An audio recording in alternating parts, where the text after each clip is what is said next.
But we have arrived back at the Raiders camp under instruction of Laosin to try to re-infiltrate into the Raiders of Greenest and to see what the Cult of the Dragon might be up to and what their potential future plans will be. As memory served from the video, when you guys got back to the camp, it was basically abandoned, right? Like there was no one there. I believe it was Doc who said they think there's only like a dozen or so people there now. Yeah, the camp is pretty clearly abandoned. From what you guys have been able to see from cursory investigations, it seems that they've burnt down many of the huts. The people that you have met inside of the camp seem to be camping in sections off from the other locations that were previously held.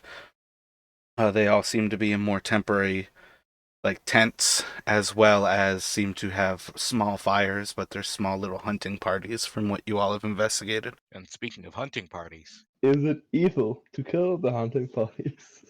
the morality of man is a very complex structure. Yeah. It's only evil if you take their skin off inch by inch and peel it back.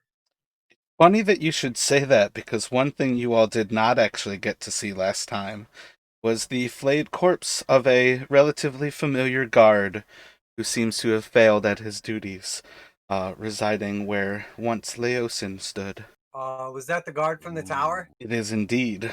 Ooh, I had a feeling he was telling the truth. I was gonna double back for him, but it just didn't seem appropriate at the time.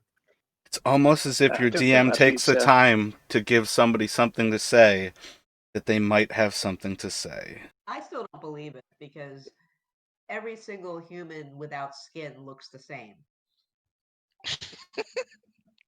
No, he has skin. It's just peeled off of his muscles. Oh, well, no wonder we didn't recognize him then. Yeah, you the part you recognize is in a pile in the corner. You had to go into the corner to find the skin. Like a Joe Dirt trench coat.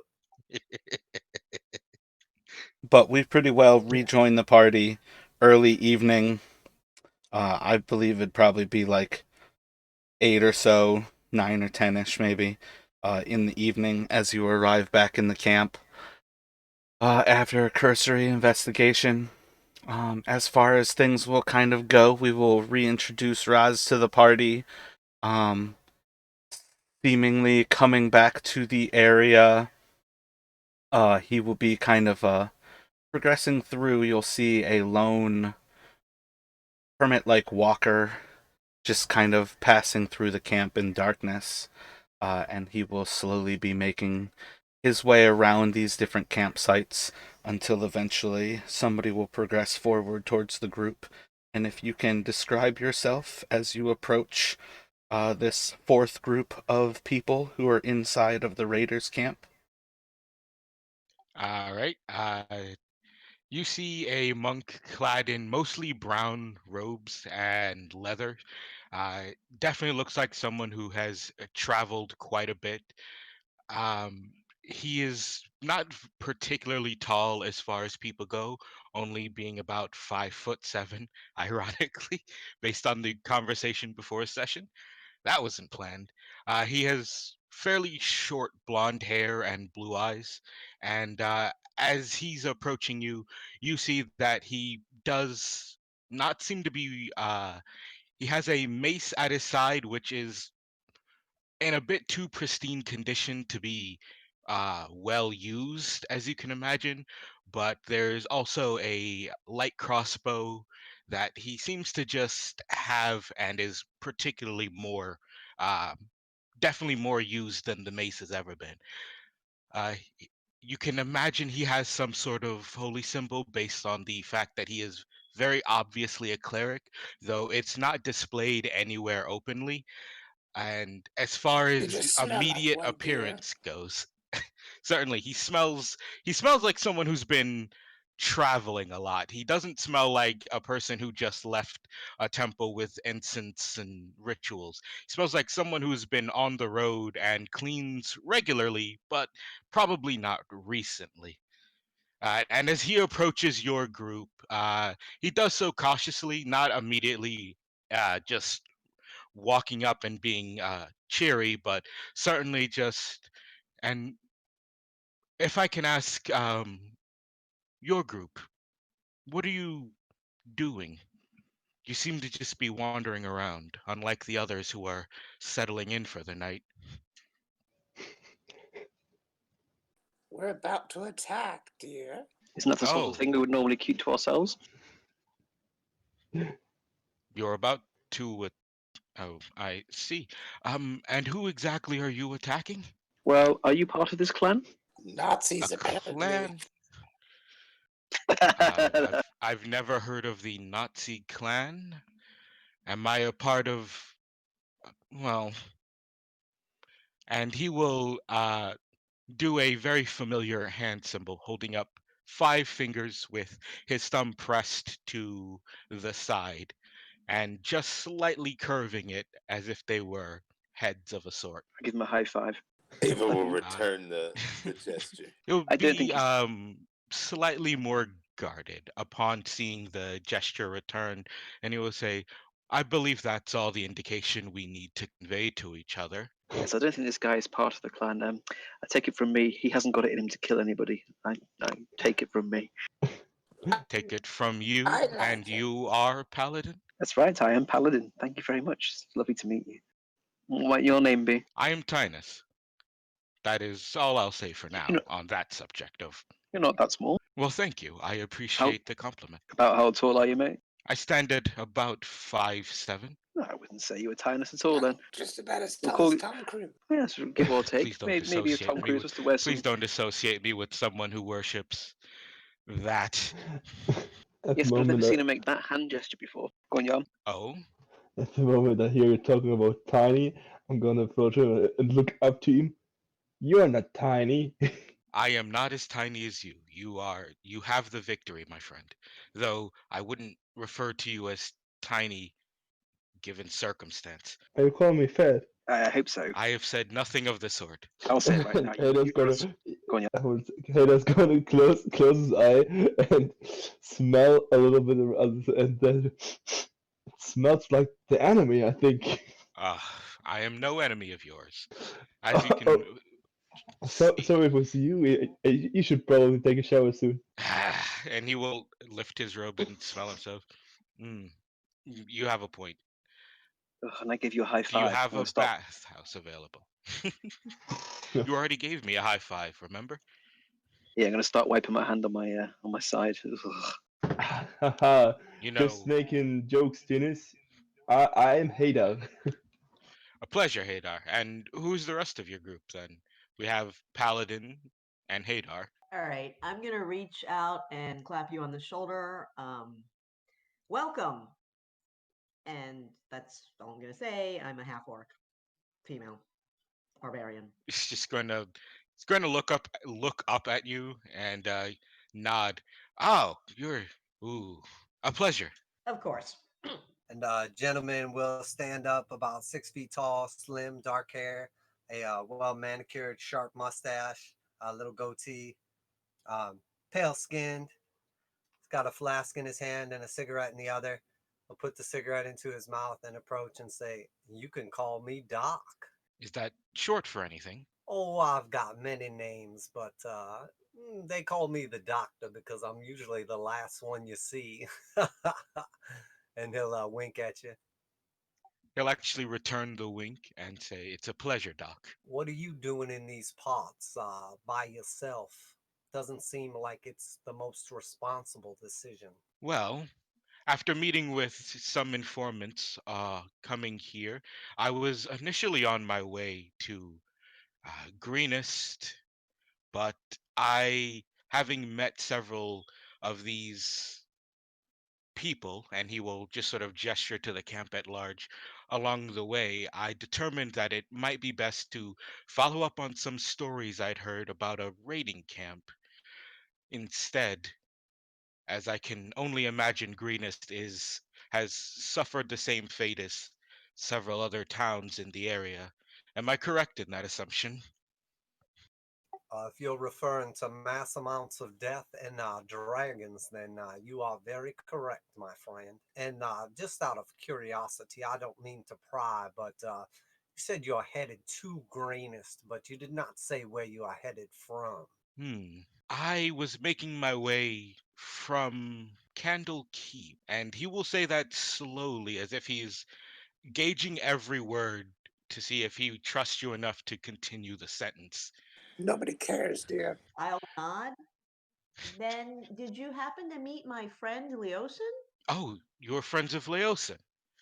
Well, oh, that's a lot more comforting to know.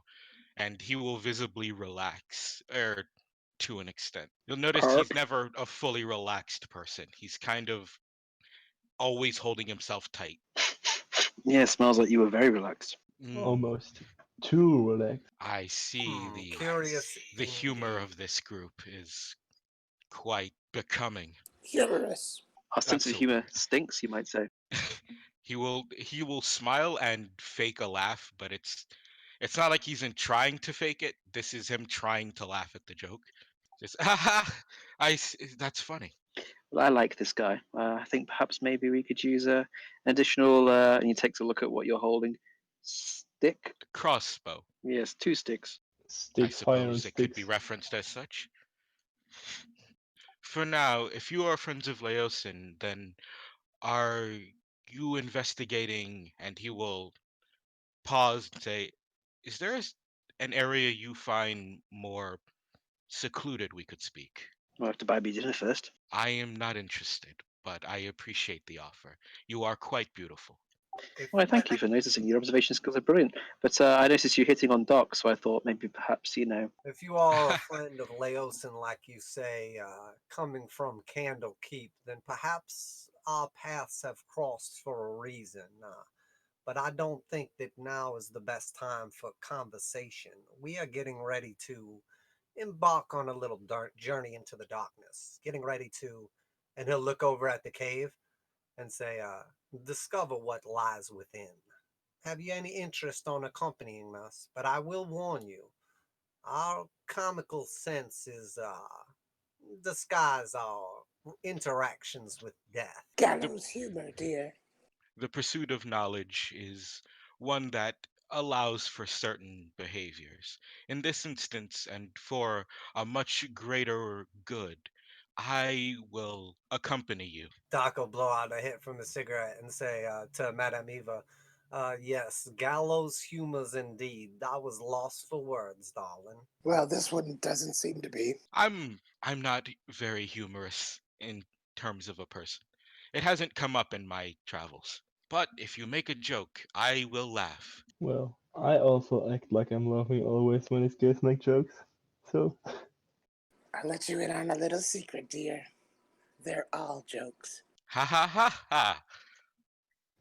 I'm gonna also, wrinkle my brow because obviously many of these jokes kind of just get past me. jokes are fine, but just be careful with puns. They give me a bad feeling for reasons I don't understand. I I will try my best not to make puns, though when the subject of dragons come up, I may not be able to restrain myself. What if dragons come along trying to puns above your own weight? Oh no. Oh, Jesus. And then that's a genuine laugh. Oh, thanks, mate. Welcome back. It's good to be back. But you all said something about a cave.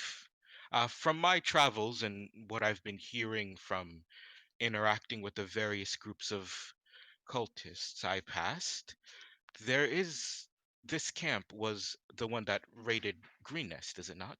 Where is everything? oh, it's like around, I think it was 5 to 6 hours away from here, if I'm not wrong. Oh, by everything I meant the cultists and their people. And he says Oh, people with the obvious implication of not. I don't know. I find it hard to believe it's already so barren. From what I heard in my travels, they'd been kidnapping quite a few people from the various towns they were raiding, and yet there are none here now. Yes, we re-arrived shortly before you did, looking for, well, expecting more than this. But it looks like they have burned what remains of the camp and moved on. But I'm not sure exactly where they're headed, but I have a feeling that Some answers lie within that cave. I'm just not sure what the question is. They How many seem to be corpses rather have you found? nomadic. How many corpses have you found in this abandoned camp specifically? Caused by us or ones that we found? Ones that you found. The one overlooking this conversation would probably be the one that any of you have seen in the camp. Isn't Gesture. it full of like hunters though? It's not abandoned necessarily, right? Well, he asked for corpses, though, but there's only like 3 different small little campfires of hunters. Roger. When we came to free Laosin only a few days ago, there was probably close to 200 or 300. When we returned today, there's probably less than a dozen, so they've gone somewhere. And they've taken their prisoners with them? That seems odd for such a death-happy cult. If I'm remembering correctly, are they... What are your thoughts on this? I assume you've done your own research into these camps, and specifically this cult. Does it not strike you as odd that they would drag so many along in their number? I would Not expect a wake of death to follow, and yet there's only few, the ones lost in the attacks. Oh yes, if you don't include all the people that were slaughtered at Greenest, which was, many, many people, then I suppose, I guess. But if I had prisoners, I'd probably take them with me as servants. So, doesn't seem to. Oh, of course, there was the prisoners we tried to release that didn't make it. But unless you're talking about them, What happened to them? Should their bodies not litter this ground? Though you make a maybe you're rather right. you make They a were simply rather recaptured? Does that not seem strange? it's an Well, no, as I insightful was saying, I'd like to observation. have them as servants. Sorry, back one second. I'm going to reset my Discord connection because I think there's a delay in what I'm saying. Oh, you're good, buddy. Yeah, go ahead.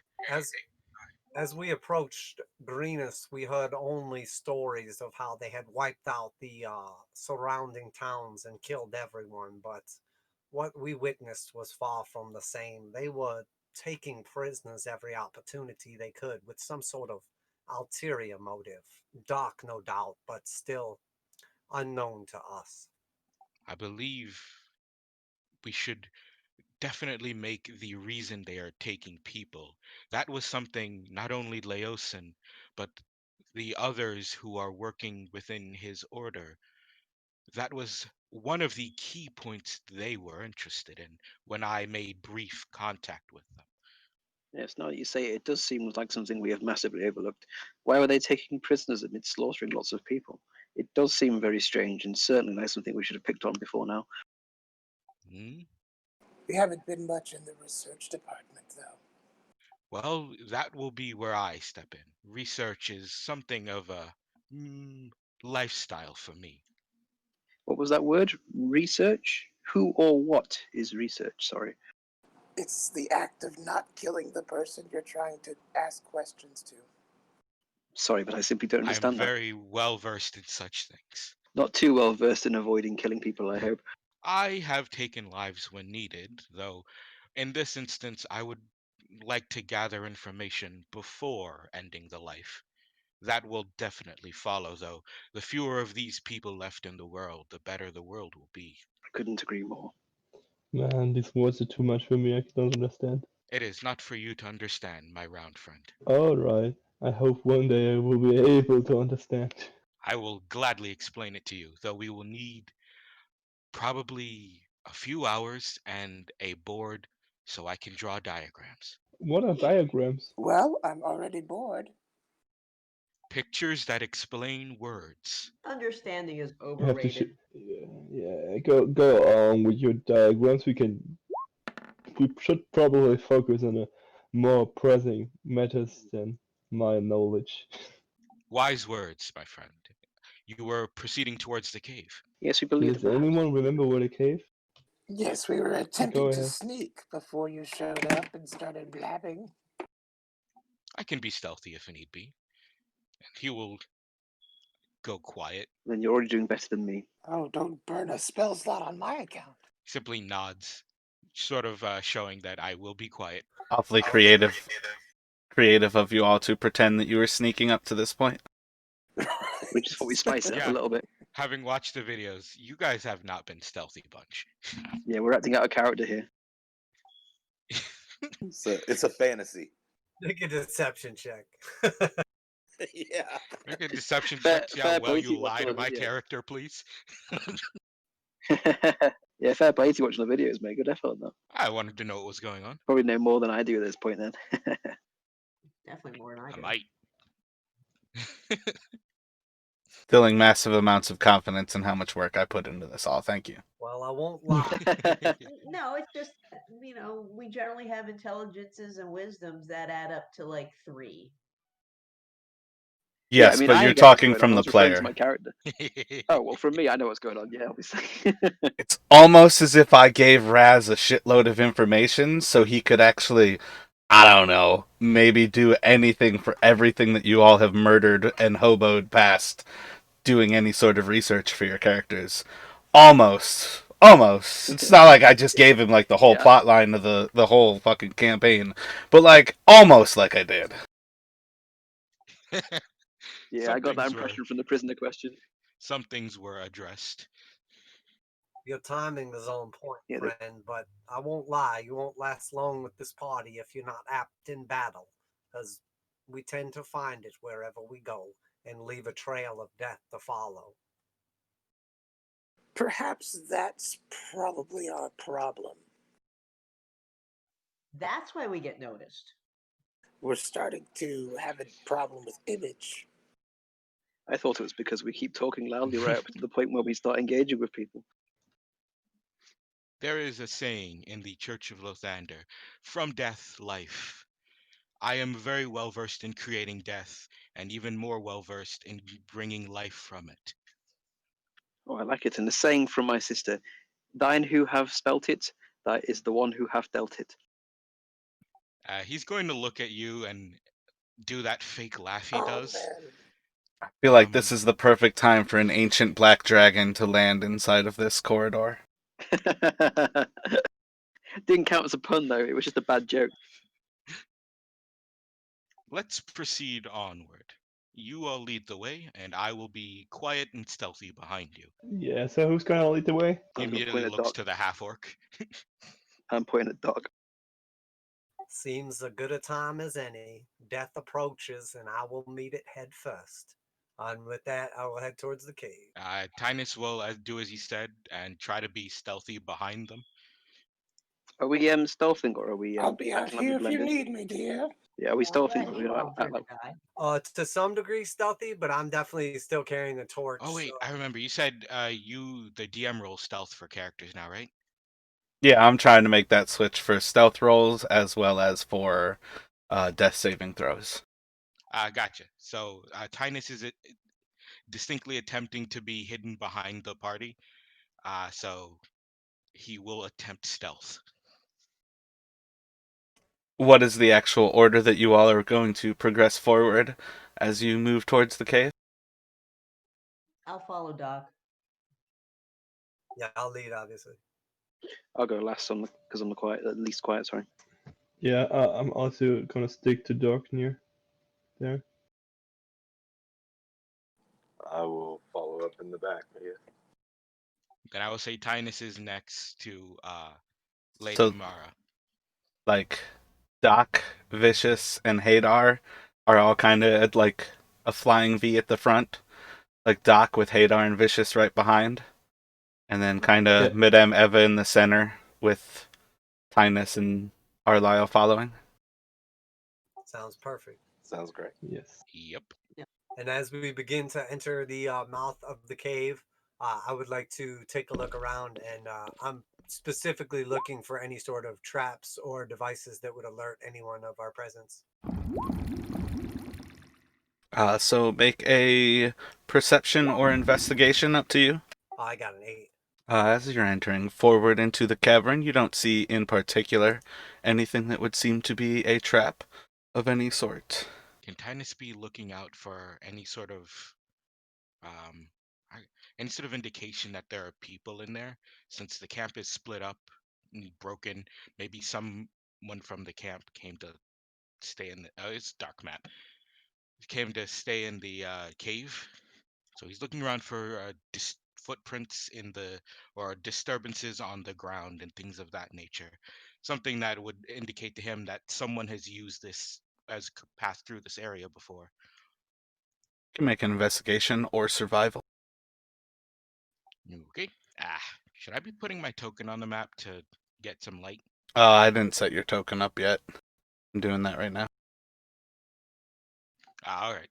Yeah, but with that roll, I doubt he's gonna notice much of anything in terms of disturbances in the ground and things of that nature. Yeah, you're gonna get little more than that there's heavy foot traffic in this area. Nothing really about the time frame of it. Well, if there is heavy foot traffic in the area, fair enough assumption that there might be someone in there. There it is. Alright, hold up, Doc, because otherwise you're moving in solo right now. Damn it. Oh, whoa, yeah. Your character is a lot rounder than I thought. Yeah. Thing is, I watched most of the videos in the background while I was doing other things, so I didn't actually get a good look at you guys' tokens. This is the first time seeing your character. Yeah, no, I was And he's a being real. monk. Yeah, he's a monk, and I was being too with the jokes about him looking like a basketball. You were spot on. He does look like a basketball. He must like just bounce around the battlefield. He's apparently got a higher dex than the rest of us, though. Oh, You know, rolling is faster than he's walking. you got a point. No one hitting a moving Bangarang! target is very difficult. So as you all step into the cave mouth here, it's about 20-30 feet wide. The ceiling itself is probably about 15 or 20 feet above you. There seems to be stalagmites, stalactites, as well as full pillars left across this area as you walk through in different levels of finely carven versus a natural cave system. But at present, most of the walls seem to be just a rough hewn to open up further passage. But roughly at this point, everything is about 25 or so feet wide.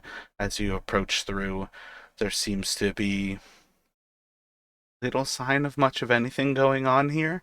Though as you kind of progress through the grass, it was well worn enough that you could tell that there was plenty of traffic over time. And then, of course, the hunters had already told you all that there was indeed presence of the cult in here, as they had been delivering their goods to this cave, and warned you not to investigate the cave. All right. I'm going to assume we're going to proceed in formation, so I'll move my token when everyone else does. Yeah, at this point, it's more or less up to you all how you would like to progress forward. You are at present trying to move forward with a modicum of stealth, though you are indeed carrying the light that seems to be predominantly the light source of this cavern, though I feel like I have it set up for daytime, actually. The light of, I think it's a crescent moon at this point.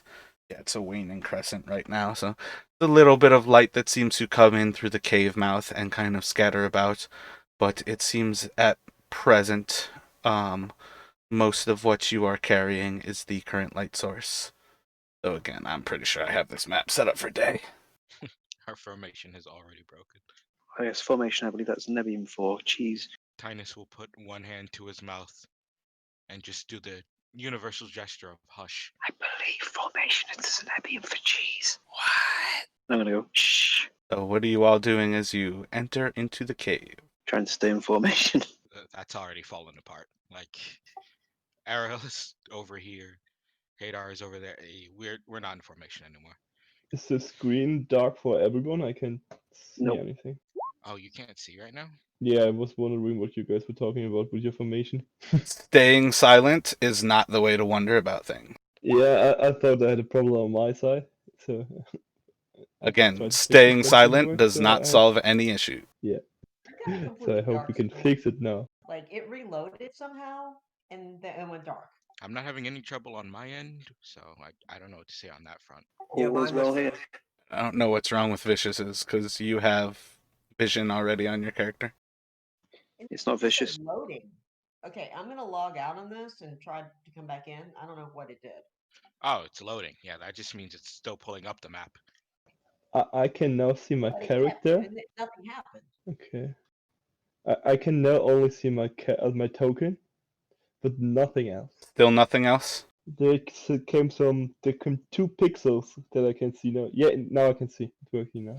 Good, great. Just had to update the layer. I feel like Roll20 is straight up doing an update right now. In the middle of the game, yeah. Yeah, it Well, just shared like a chat tips that I've never seen it do. Yeah, I was wondering what that was. I thought it was just. Yeah, I had no idea. yeah, it's still unloading. Like I left, I came back, and it still says loading. And I didn't want to go ahead. When you say left and came back, you mean you reloaded the page? I X'd out and came back. Oh wait, I think I got something now. Okay, I can see. Alright, can everybody currently see? I got Yep. vision. We at present have Hadar now leading the party. No, Doc's still ahead of that. So somehow it changed again. I can see the area I've already seen with gray and nothing. Yeah, now I can see again. Strange. Yeah, mine's good. I've got like lighting, maybe like 10 squares in front of me, and like I can see dynamic lighting and then black around the areas I shouldn't be able to. Yeah, right now you all should have essentially like a slightly westward cave that starts to curve slightly to the west and southwest.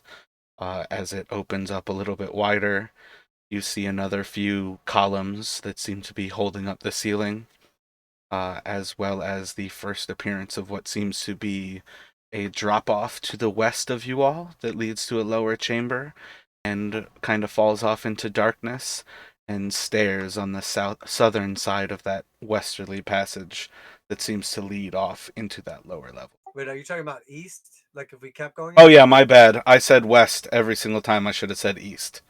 South and east, there's an easterly passage that opens up. I have no clue why my brain is that fried. So yeah, the passage enters east in the cavern, and you should see as it kind of curves a little southeasterly, and I believe you would start to get the first signs of it kind of dropping off into a dark like abyss as the floor drops out and the stairs on the southern end kind of curve around to the south and east as it levels off into that area. But at this point you guys would barely have the first hints of that. But you more or less are walking into a cavern that opens up to the east and southeast. All right, perfect. That's what I'm seeing. I will slowly advance forward and just kind of keep my eyes peeled for any motion or sound as we go. There's just like a slow drip of water inside of here. It doesn't seem to be much of a dry cavern.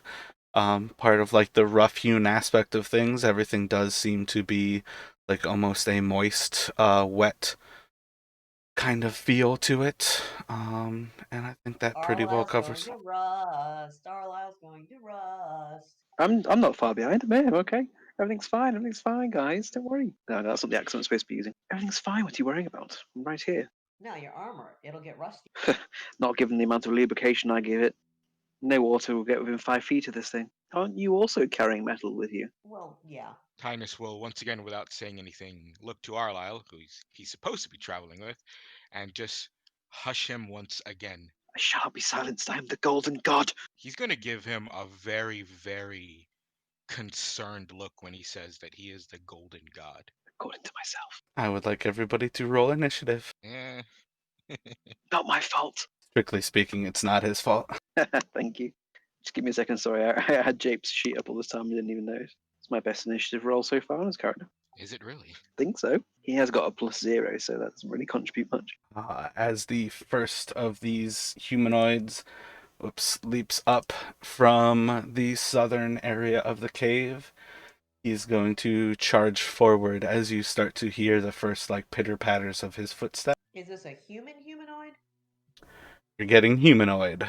His first attack will be on Vicious. 21 should hit for 8 damage. Actually, my bad, it will be 9 damage. And the second attack, a 10, should miss. Madame Eva, you will be surprised, but are no longer surprised. Vicious, you will be surprised, but are no longer surprised. Tynus, you will be surprised, and are no longer surprised. Arlyle, Hadar, Doc, all surprised, no longer surprised. And this one will make a attack on Vicious, and then one on Doc. 15 to hit Vicious for 6 damage. My bad, I messed up that again. It's going to be for 11 damage on that attack. And then attack on Doc will be for a 17 to hit. Yeah, that hits. And then that will be for 12 damage. Oh, wait, never mind. That one's 7 damage. All right, I'm gonna parry it. And then it will go to Madame Eva. All right, Ava's gonna. The parry reduces by like a roll, right?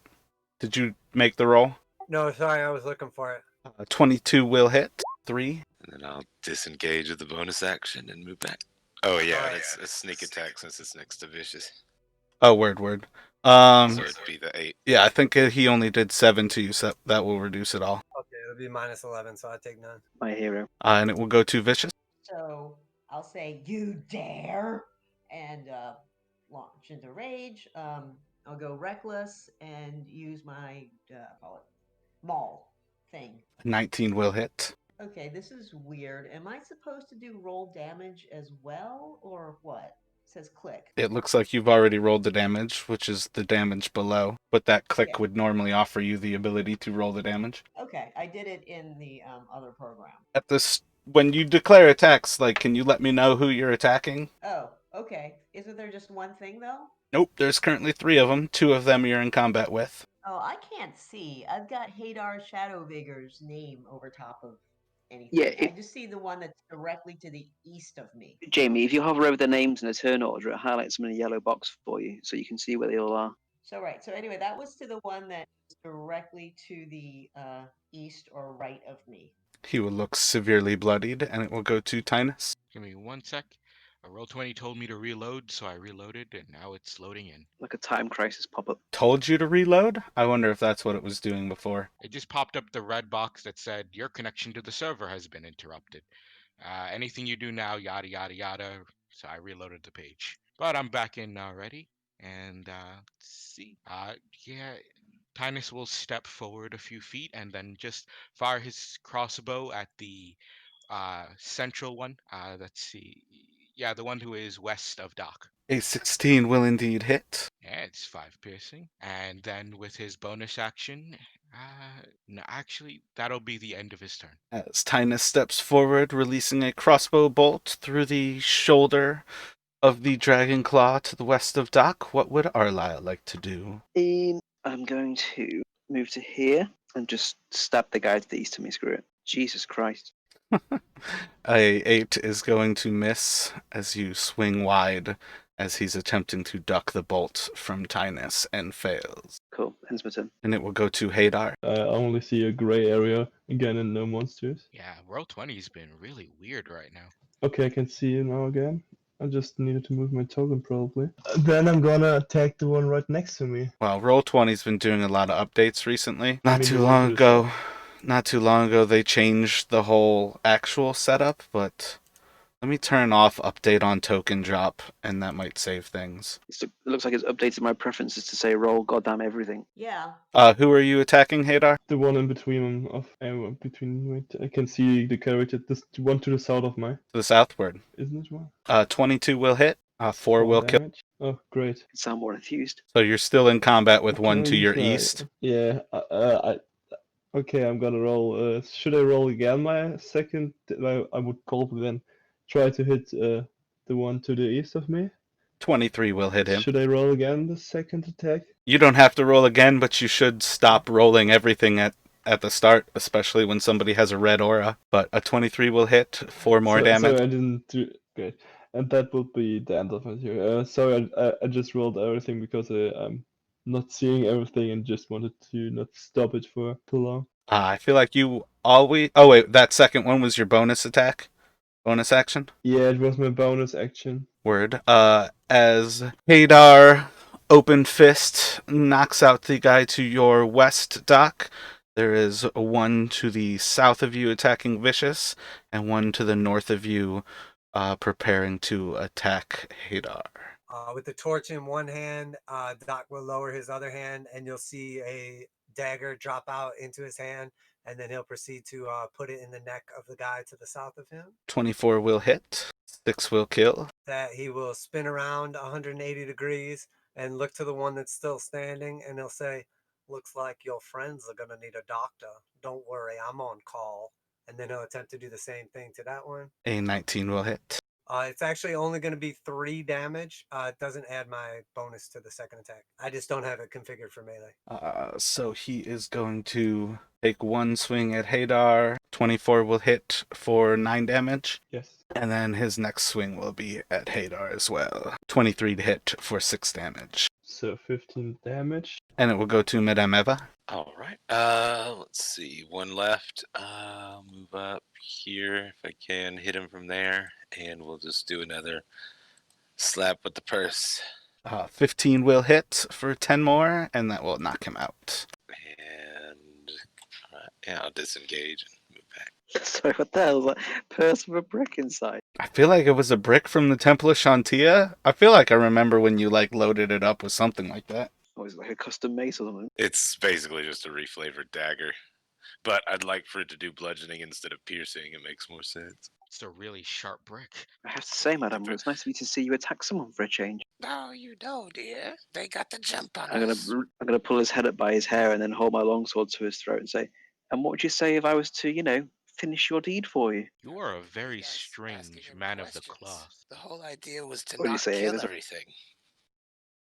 At least that's what I thought. That was I'm my no I suppose intention you're as right. You well. are old. You are old, so I suppose you're probably right, and I'm going to let him go. I'm just going to keep my eye on Ava. Let's examine these things firstly. They look humanoid, but I'm not sure what exactly they are. And he will get closer to one of the fallen creatures and give it a good look over. Yeah, I would like to examine the corpse of the one or the body of the one to the north of me as well and see if I can discern anything with a little bit of torchlight. And what are you both looking for? He's trying to identify what kind of creature this is.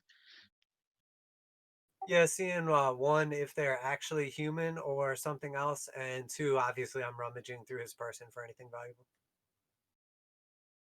All right, so you can do an investigation, Doc, and then Tynus, you can do a you could either do a medicine, nature, or perception check. I'll go with medicine.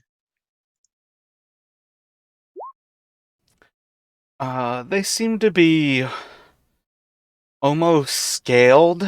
Um, as you kind of root around in their mouth, they seem to have sharper, tearing teeth. But from all signs, they seem to be human. They just seem almost as if their flesh has been branded in ways that makes their skin look like scales. What a... This is either a human who has been altered in some way, or yes, I can only assume that's what this is. And he looks at the teeth. He'll say, "This is very extensive alteration. This I can only imagine this was quite painful." Is this what happens to their prisoners? I would hope not, but I, considering they were just sat out here to guard this entrance, that tells us one, there's something worth guarding, and two, they were clearly expendable. Ah, I can only assume maybe this is one of the prisoners. He wants to. He'll look at the clothing. Are they wearing anything distinctive, or are these like commoners' clothes? There doesn't seem to be anything specially that would delineate their clothing this way or that. They seem to be in somewhat padded leather armor, but overall they don't really give too much signs of being anything special other than the fact that they are wearing leather and they carry their scimitars, which they were quite deft at wielding. Hmm. Well, I don't think these are just villagers who have been changed unwillingly, as they were far too skilled with their weapons, unless we're assuming some of the villagers of Greenest or any of the other attack towns were particularly skilled with the scimitar. Yes, these are trained warriors, clearly giving themselves over to the dragon cult. I think we're on the right path. Shall we continue? Yes. This time, let's try not to make jokes about people rusting. I assume that might have been what alerted them to us. Well, it wasn't a pun. It was just a jovial comment, so we're probably okay. But maybe we should have whispered it. I doubt we'll surprise anyone with these torches lit in this dark cave, but we can do our best. And then we can True. attempt to proceed as sneakily as possible. Plus, the sound of us fighting was probably a giveaway. Yeah. Yeah, exactly. I think after that combat, they probably know.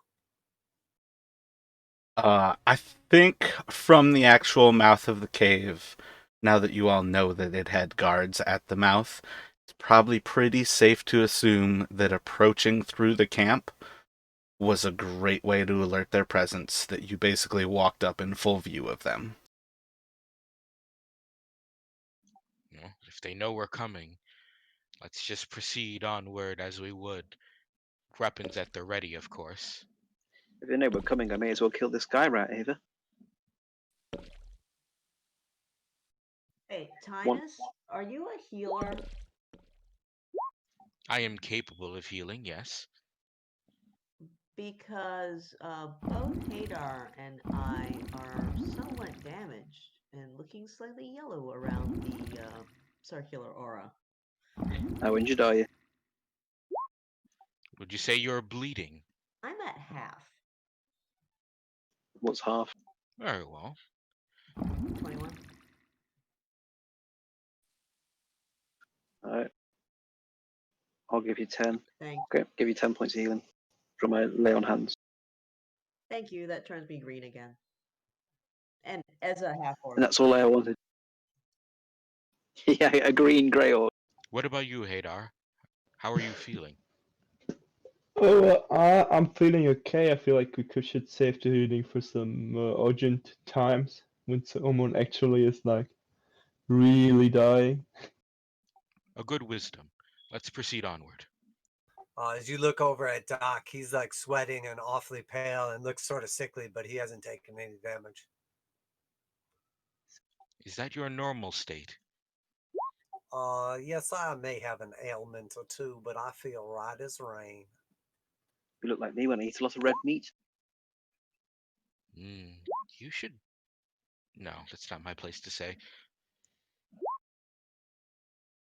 Hold up, stop moving. Oh, I don't know what. Oh, okay. Token freeze doesn't even seem to be successful when I use it. It fucking sucks ass. No, it worked. As soon as I moved my guy, it like pulled him back to where he was at. Alright, I think I've successfully removed everybody's names and updated your tokens, because their names also annoy the fuck out of me. Yeah, I got to agree. Yeah, they do get in the way a lot. Plus, we can see each other's names fairly easily. Alright, you all can continue, my bad. That's all I was trying to do, was updating the names. Are we... As he sees Madame Eva approaching ahead without the rest, just try to catch up.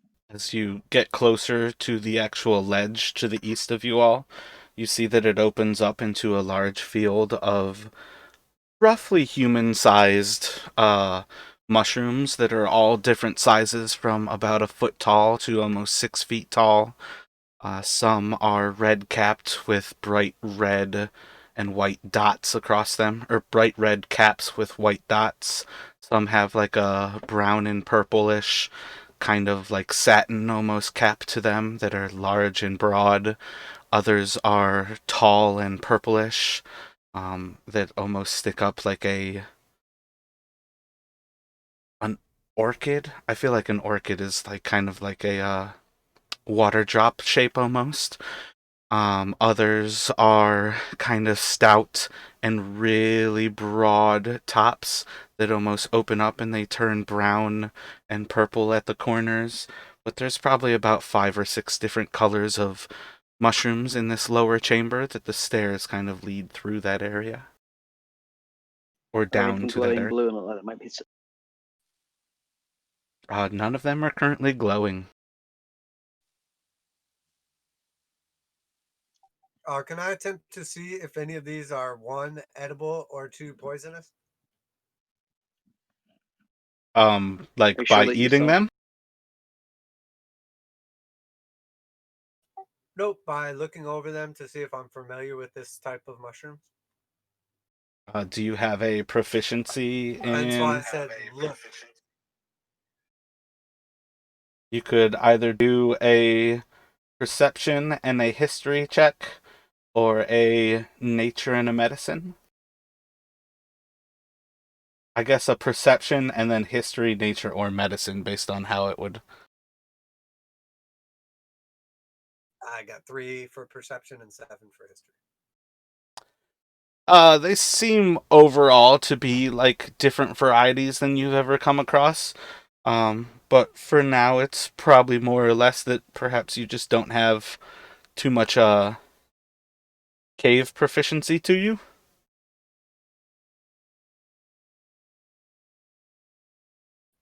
An interesting array of mushrooms, but I'm not particularly familiar with them. You have to look at the growth medium, dear. They don't seem particularly useful. That's how you identify a mushroom. Yes, I don't have the equipment to do a spore print, but I was thinking that some of these may be useful, but we can continue on. Can I roll perception as we get closer to these stairs to see if there's any Yes, sort a of mushroom the size of a person can be quite useful. What were you looking any for sort on the of stairs? ambush or traps on the stairs? Let me see a They perception check. they only set up 2 guards. I will There were roll a dinner roll down the stairs. there were 3 guards. Oh, the dinner roll. Have any?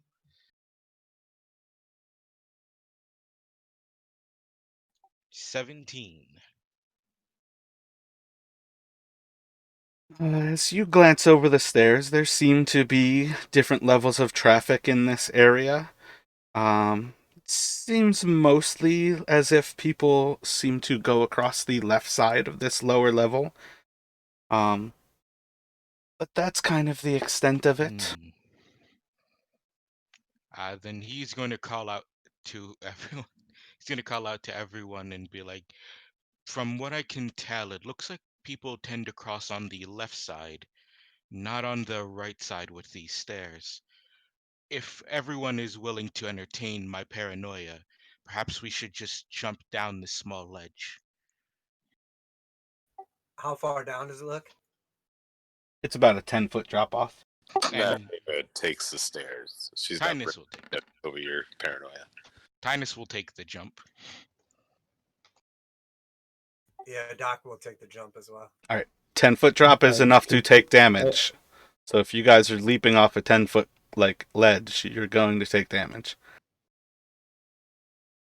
We have rope, do we not? I'm also gonna jump down there, but I have this low fall. Wait 1 second, I have to look at that. I'm Can going for I- like, oh, Can I do a simple climb down, like hang from the ledge and then drop the rest of the way? So it's a 5-foot drop. Like, have you all read the module? It seems a lot like fucking No. meta knowledge right now. I what's haven't. that?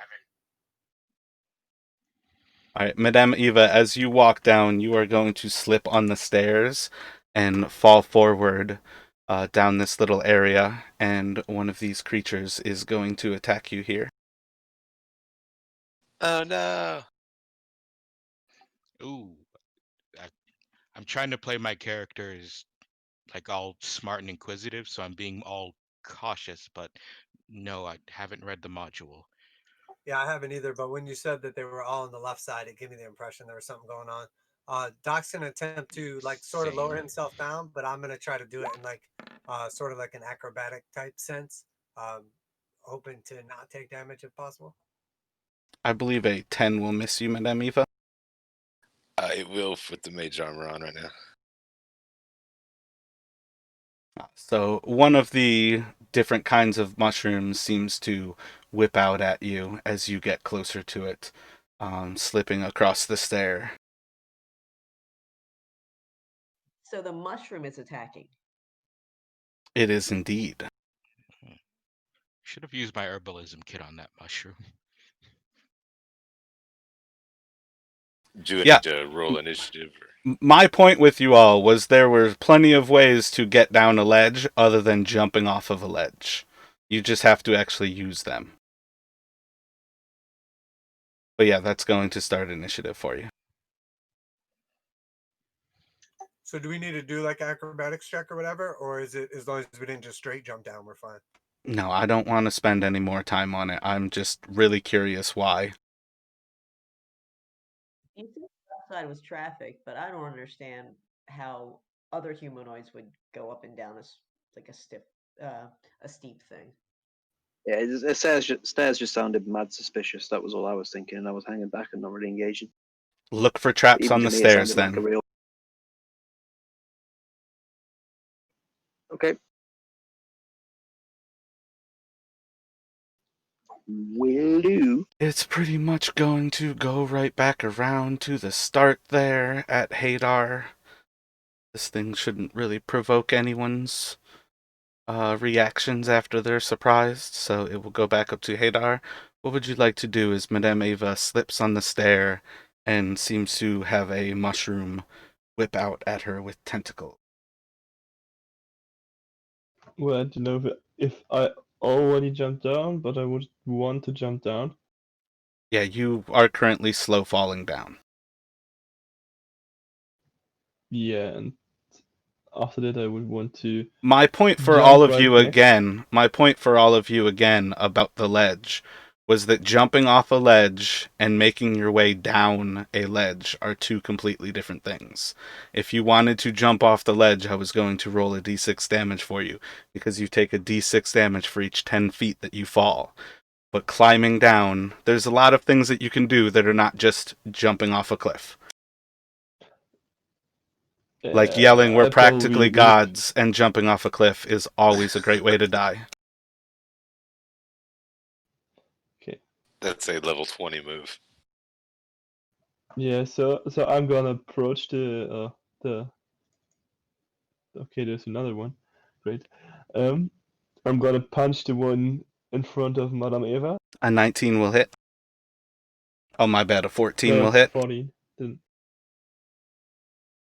So I'm gonna use my flurry of blows to hit it. I guess both would hit. 17 to hit and a 21 to hit for 7 and for 5. Yep, both will hit. And the last of your And flurry will that kill would be it. the end of my turn. Oh, thank you, dear. Oh, no problem, old lady. Well, we now need to watch out for all of these mushrooms around us.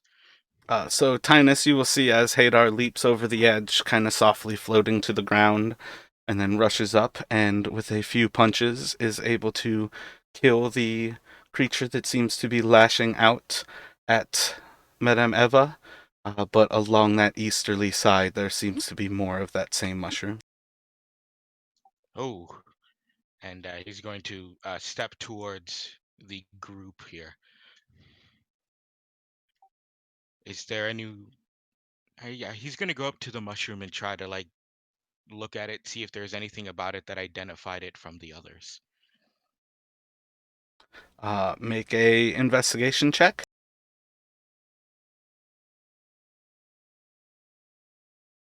13. It seems to be the purple orchid-shaped mushrooms. All apparently seem to be these kind of like tentacle-like uh, things that have kind of lashed out when Madame Eva got close to them. And Hadar is currently standing next to two more of them.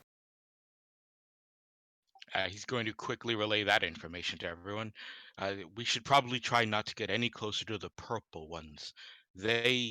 Or for now, that's all I can say for sure. Two more are going to lash out. Let's see, for the first one, it will have 3 attacks on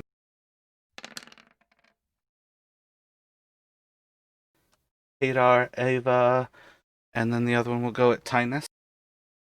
So Hadar, Ava, Tynus.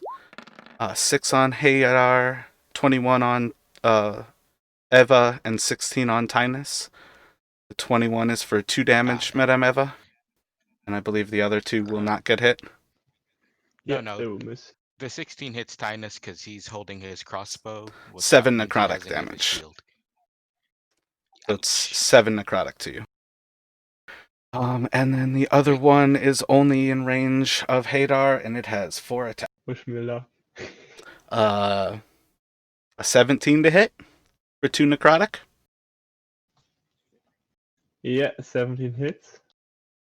And it will go to Vicious. I am going to run down the stairs.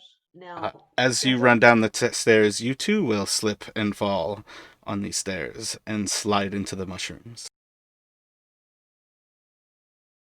Okay, so do I get an attack or just take damage?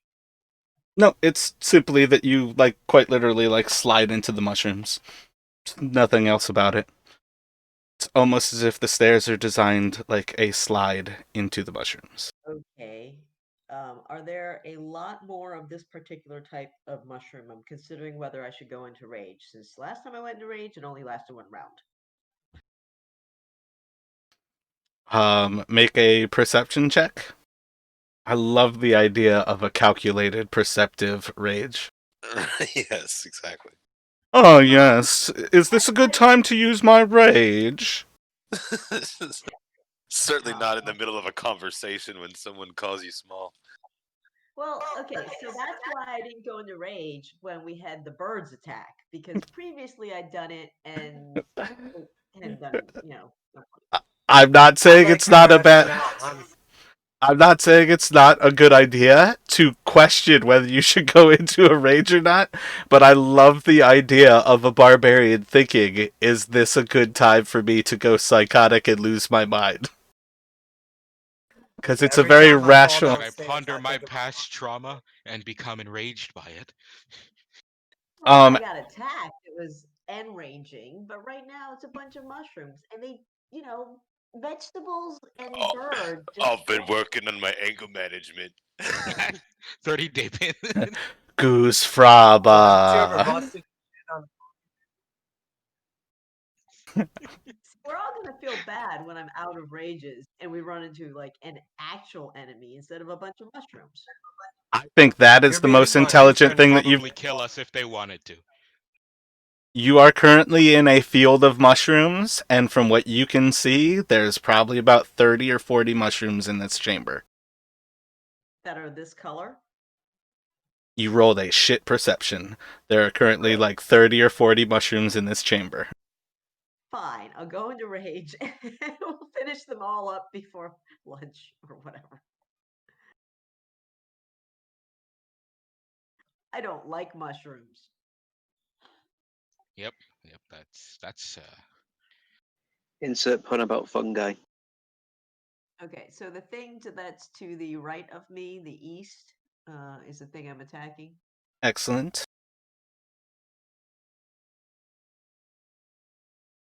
And you can also roll your drool damage. My what? Your drool damage? Storm damage? Yeah, drool. I still imagine your character as an orc who's just going into a rage, frothing at the mouth, and has some sort of like acidic drool that splashes on shit. It feels a lot like rain. It's like that movie That's funny. Beethoven. Yes, definitely like Beethoven. 2100% hits, so for 9 damage. Or 11 damage. That film put me off dogs for like 3 years as a kid. I'm still scared of dogs. Drool on a mushroom. I'll drool on And a then what does it roll? It has a con save. Yeah. And what's your DC? It rolled a 16. I feel like that's a pass. It must make a dexterity saving throw. You're asking about what are you asking? Your storms thing, does it have a constitution? Or you said dexterity? Oh yeah, there it is. Yeah, 13. DC 13. And you roll 1d6 damage. Does it take half damage? Saves it takes half. Yeah, so roll a d6. It'll take 1 more damage. And then it will go to Arlisle. I feel like the other two of you, I think you've already said you climbed down the actual cliff. Yeah, I said I was going to lower myself down. But then combat started, so I froze. So stab this guy to myself.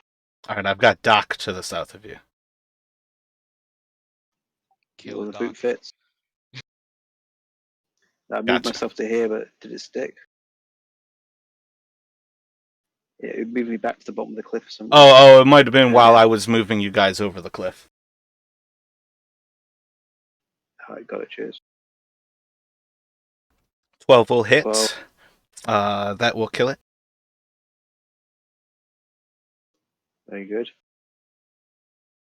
Ends my turn. Didn't roll loads of dice for some reason that time, and I changed nothing, so don't know why it's different. In the last 2 weeks, they've been doing like constant updates, both D&D Beyond and Roll20. So it's changed a lot of things in these last few weeks. Oh, and last time my second roll was a crit. That's why I added loads of extra stuff on, because it rolled for crit one-handed and two-handed on my second roll.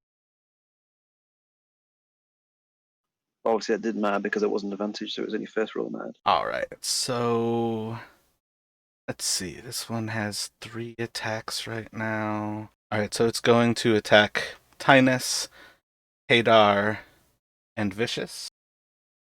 So Tynus, Hadar, Vicious. 11 on Tynus, 19 on Hadar, 18 on Vicious. Yep, 11 misses. And I think the other 2 will 18 hit. So 7 damage to Hadar, and I believe 1 damage to Vicious. It was 3 damage. Well, wait, no, it's necrotic, so you probably do not have resistance to that, so 3 damage. As every little point where these kind of lash out at you, your flesh begins to like rot and disintegrate as its little tentacles latch onto you and almost digest you in real time. Ugh. I don't like mushrooms. This is why you should stay on my pizza. That's why what? This Mushrooms next should stay on one pizza. is going to lash out at Arlisle and Vicious, critting both of you. 11 damage to Arlisle and 5 damage to Vicious.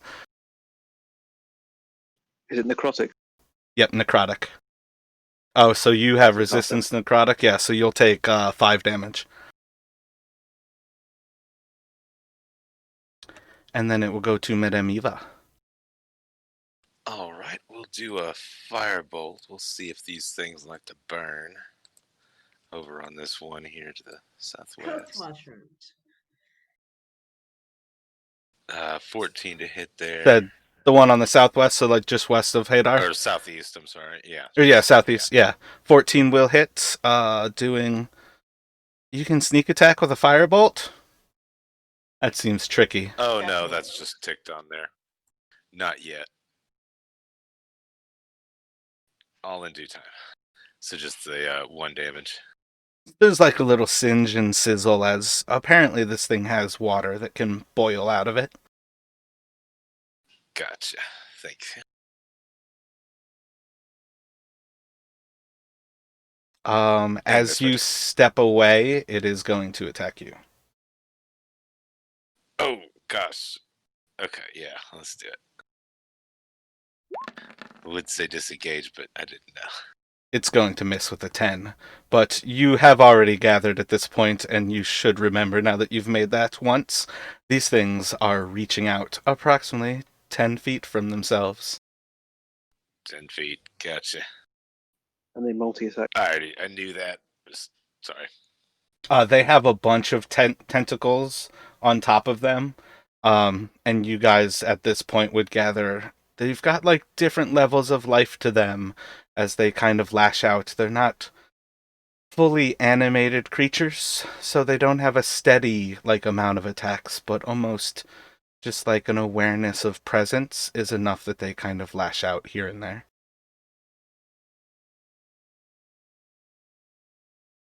And then on to Doc.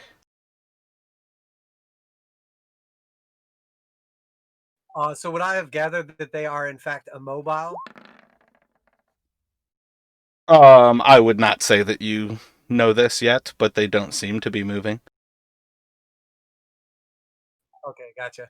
I will drop a dagger into my hand and chuck it at the one that is directly east of me next to Hadar. Excellent. Or maybe not. It didn't roll, did it? Yeah, it rolled. Oh, okay. So yeah, the first one is a 1, the second one is a 6. Um, word. Roll a d20 for me. All right, excellent. 6 will hit it, and we'll do 15 damage. Damn, a 6 hit?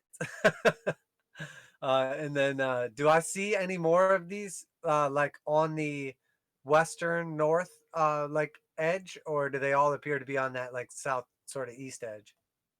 I feel like Tynus already described to you all that there seems to be a path through this area on the northwest edge. Okay, gotcha. I'm going to advance up just a little bit as well. And that's my turn. It's a full speed movement. 5 feet of movement. It is going to reach out its tentacles towards Arlyle, making 3 attacks on him.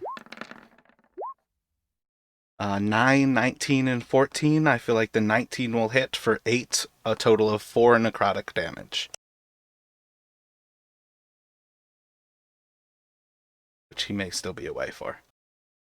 And it will go to Hadar. Can you hear me, Hadar?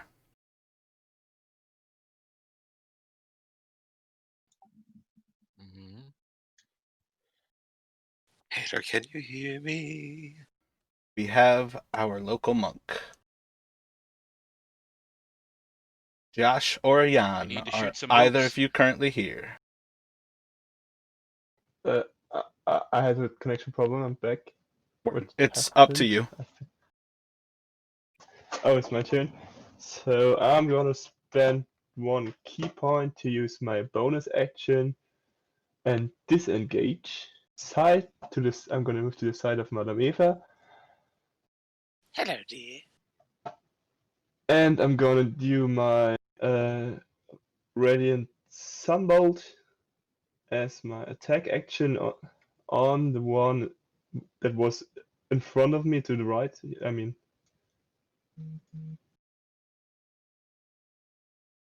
the one with the orange circle. Yeah.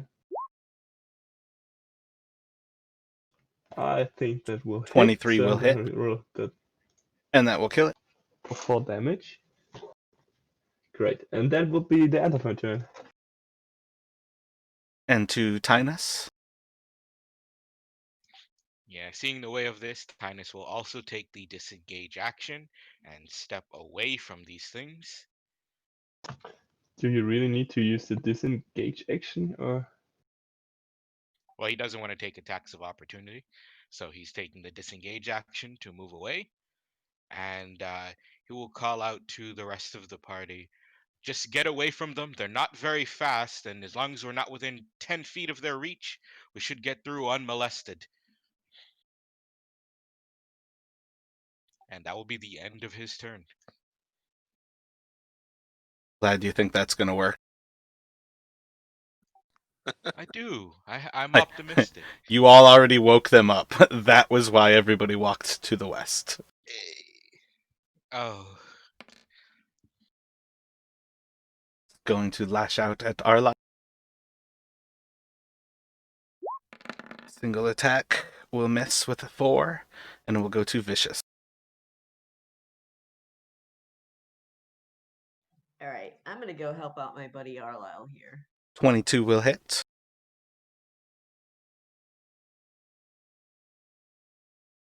And you can roll an extra d6 for your jewel. It will fail with a 9 constitution.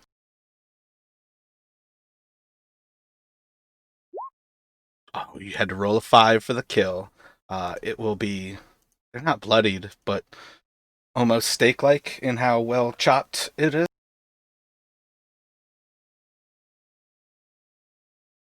Just soaks up all that water damage. only we had a pizza. And then to Arla. Are you back, Josh? It's the one that's north of him that's next. I am going to make an attack with him.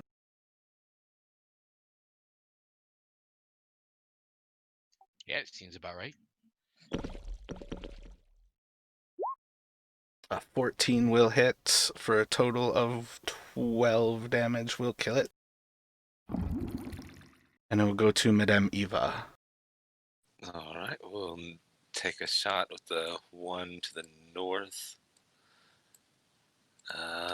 And let's go the other way around, and we'll do a frostbite or a Constitution save.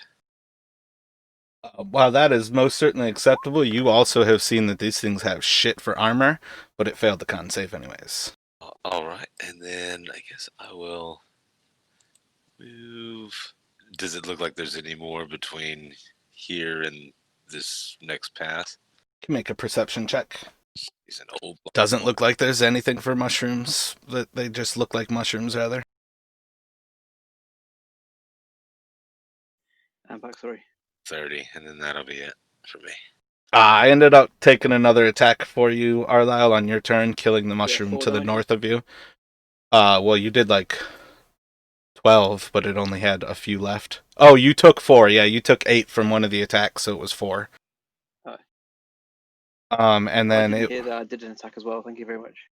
Yeah, I just checked to see if it was up to you, and then the mushroom that was after you is the one that was to the north. So I did the attack, which removed it from the action economy, versus like waiting for you and moving on, because it would have taken retcon had you actually hit and killed. And at this point, you all pretty well know that they have 5 AC, so it will go to Doc. I will chuck a dagger at the northmost one. What's the little symbol that's on it mean? For what it's worth at present, that one seems to have like a sheen of glass about it, as it seems to be frozen in some way from Madame Eva. He's Gotcha, lubricated gotcha. himself. Yeah, I'll chuck a dagger at the top one. A 13 will hit, and that will kill it. As it And just one like more at the explodes. one to the south of it. A 10 will hit, and it will kind of slice through, leaving a massive gouge behind the blade as it like tinks off the wall behind.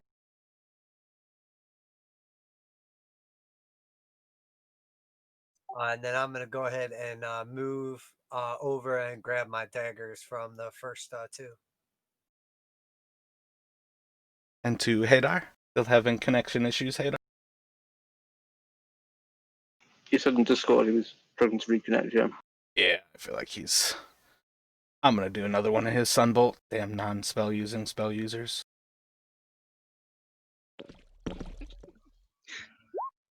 23 to hit for 6 damage will kill.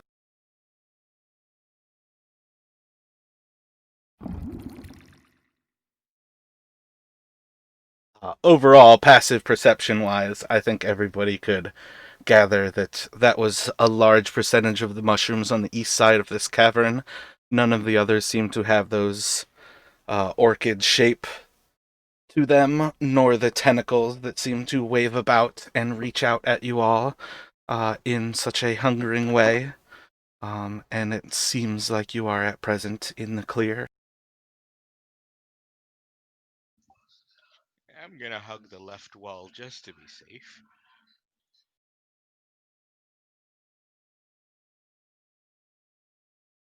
I'll grab up my last couple daggers and take back to position at the front.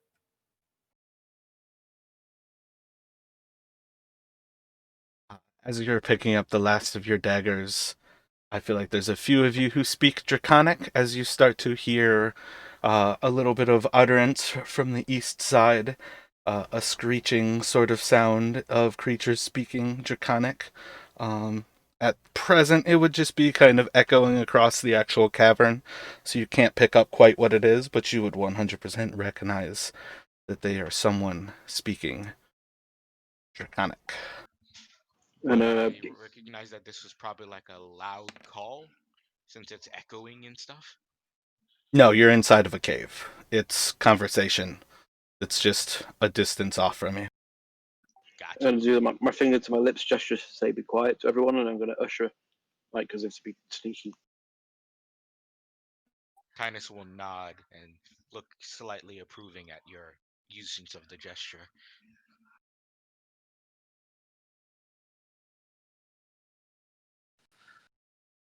Maybe we'll look at Doc confused as what hand signals they're using. I'll shake my head no, because I have no idea what they're saying. Yeah, it wasn't the Garrick special hand gesture, sorry. Must be an EU thing.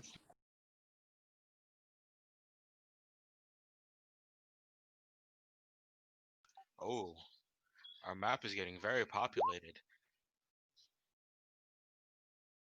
So you all can roll initiative. Raz, you need to change the battery in your smoke alarm, bro. That's what I My said smoke alarm last is week. not. I don't know what that is. My smoke alarm is not going off at all. That is a smoke alarm chirp if I ever heard it. Side with that or your burger alarm. Something's out I of have batteries. 0 alarms going off. There are no alarms going off. I think my mic might be doing something. No, every now and then it goes cheap. Yep, it's just a little chirp in the Maybe background. you're hearing me. You might be hearing me push the button for Discord because it makes the cheap noise. No, it's mid whilst you're talking. This is bona fide, yes. 100% it's an alarm, fire alarm. You guys are making me scared because I can't hear any alarms, but you all are I hearing don't hear alarms. anything.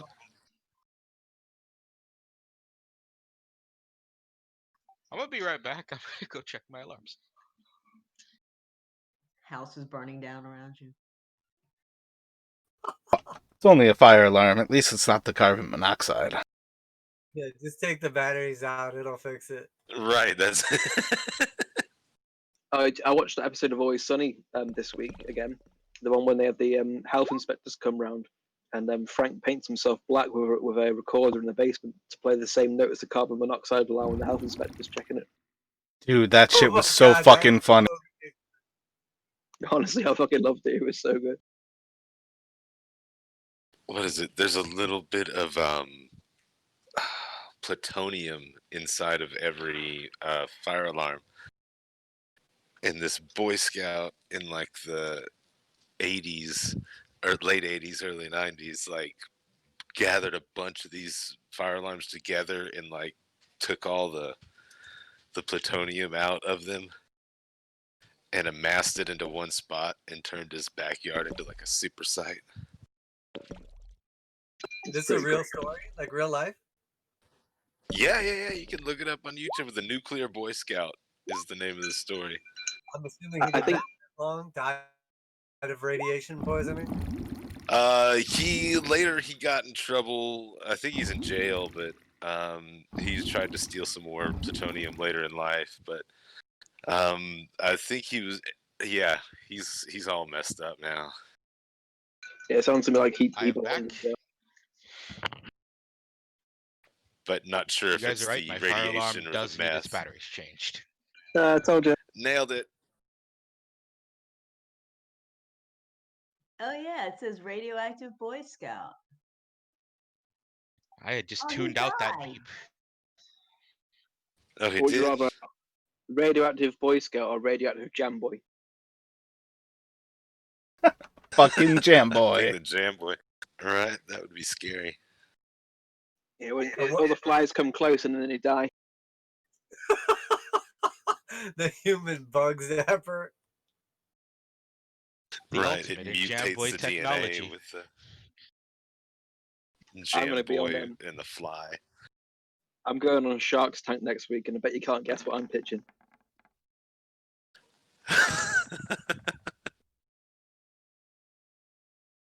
The radioactive Jam Boy Scout. Right. Shh, you're gonna ruin my patent application. Right now, it's in the Ethernet. China's already taken it and patented it. Fun fact for you: Shark's Sorry. Tank is based on the British TV show Dragon's Den, which has been around since the very early 2000s. Yeah. We've been watched a little bit of that one too. This is It's news hard to to me, understand but what I'm they're all glad to saying know. though. Yeah, it's presented by this guy who looks like he was, created in a test tube. He's half the show.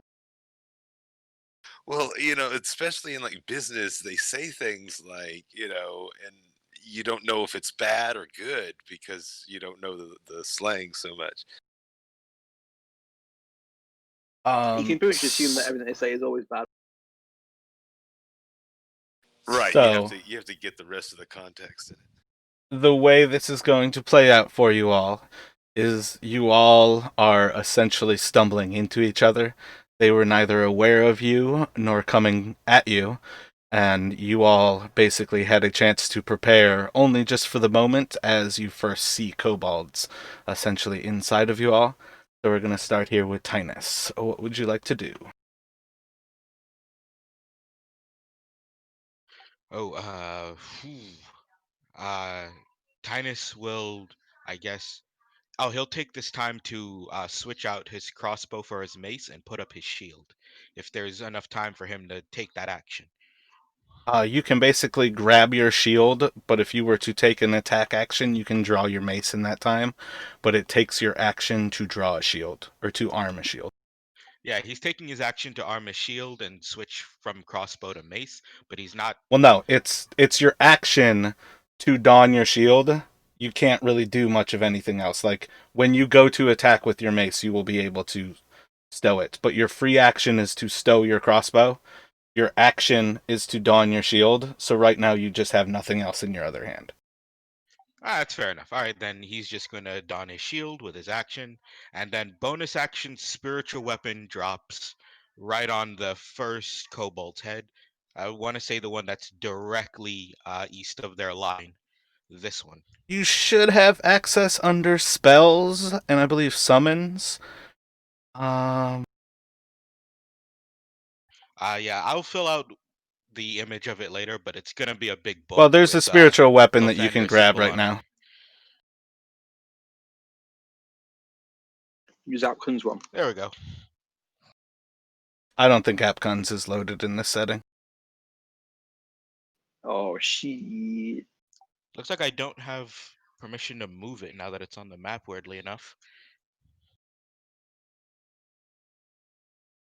Should have edited and controlled by all players. Should have access. Yeah, I was able to drag it on, but now I can't move it around. Yeah, I can't move it either. I didn't try to move it, but I kind of want to now. That's what went through my head until I tried it. Try But now, you Raz. Still got nothing. Let me reload. Maybe it's more roll 20 I being weird. feel like reloading right now is dangerous with how fucking Roll20 is working. Yeah, it's not you. It's the whatever the. I already pushed the button. Token. But don't worry, I'm loading in just fine. It's not moving for me. Now let's see if it'll move for me. It's something that looks like two French baguettes intersecting each other, right? Yeah, that's the thing, and no, it's still not moving for me. Maybe I'll try another summon. Maybe one of the other ones will move.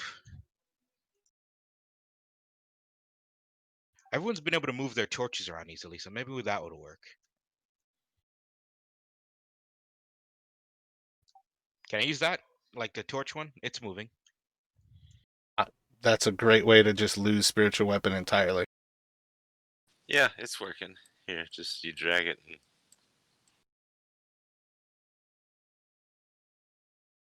Oh, cool. Yeah, it's moving now. Great. All right, so yeah. Boop. It's right on there, or yeah, it's right on that guy. Gonna get hit with a spiritual weapon. 11 to hit. An 11 will miss. And that will be the end of his turn. Rolling to attack Doc, a 17 to hit for 6 piercing. Yeah, that hits. This one is going to fly over Arlyle's head, dropping a rock from above. How high is the ceiling? 15 feet.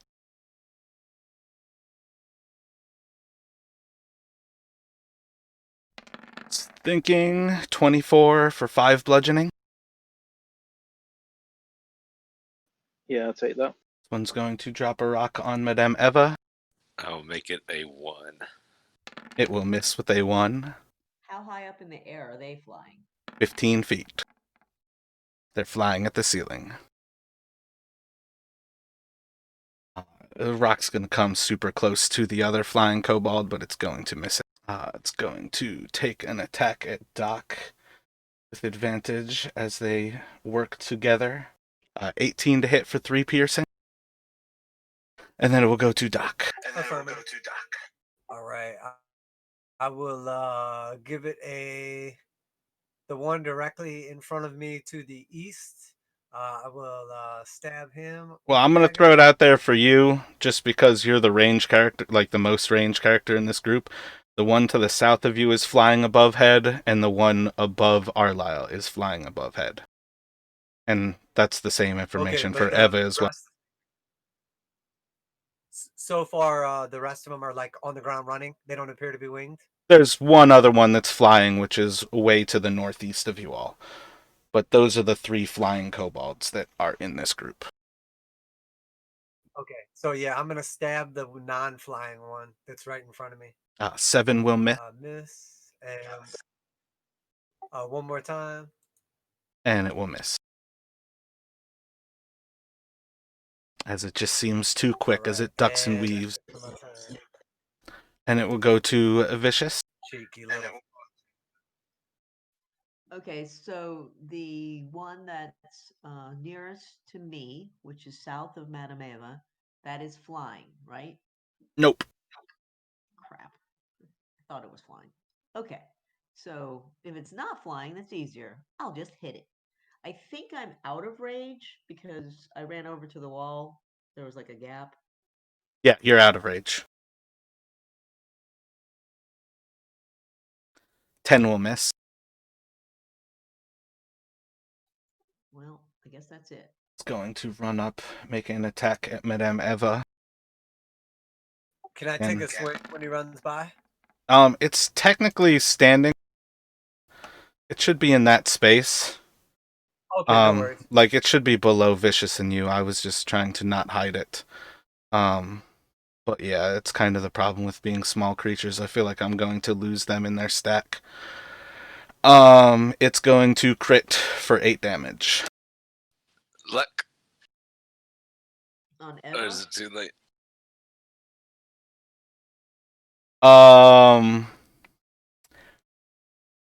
Yeah, I feel like you can roll another d20 and still choose it. I feel like Luck, you would know that it's a crit by then.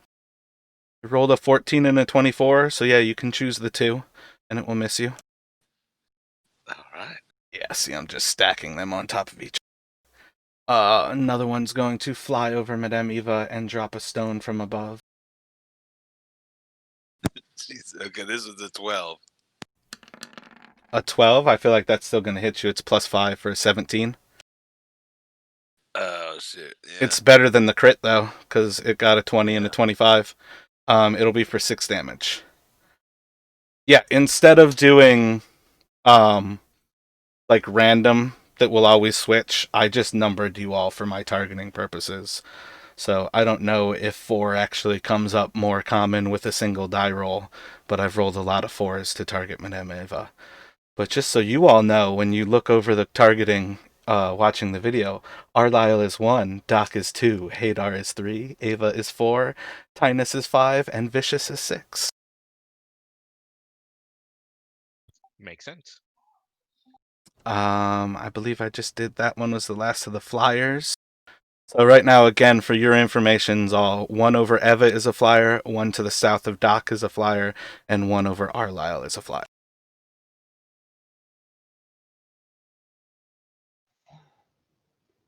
Hey guys, I'm back. Yeah, Excellent. welcome back, I don't believe we've gone over your turn yet in initiative, but you all have kind of stumbled into a bunch of kobolds, and they're currently running through this little section right now. It's going for Tynet. Right. Damn, I didn't pay enough attention, but I feel like that one would get close enough that Doc could attack it. You can make an attack on that one as it tries to run forward into Tynus. Dagger punch. 12. 12 is AC. Is that the right damage? Or is it no plus on that? Yeah. It should be a D4 plus 3. Yeah, that's it. 7. Alright, yep. It will fall dead as it tries to run out of your reach. It's going to run by, make an attack on Arlyle. Please be another crit. 12 should miss. Hey, it does. Finally, my 18 AC comes into play. With advantage on dot.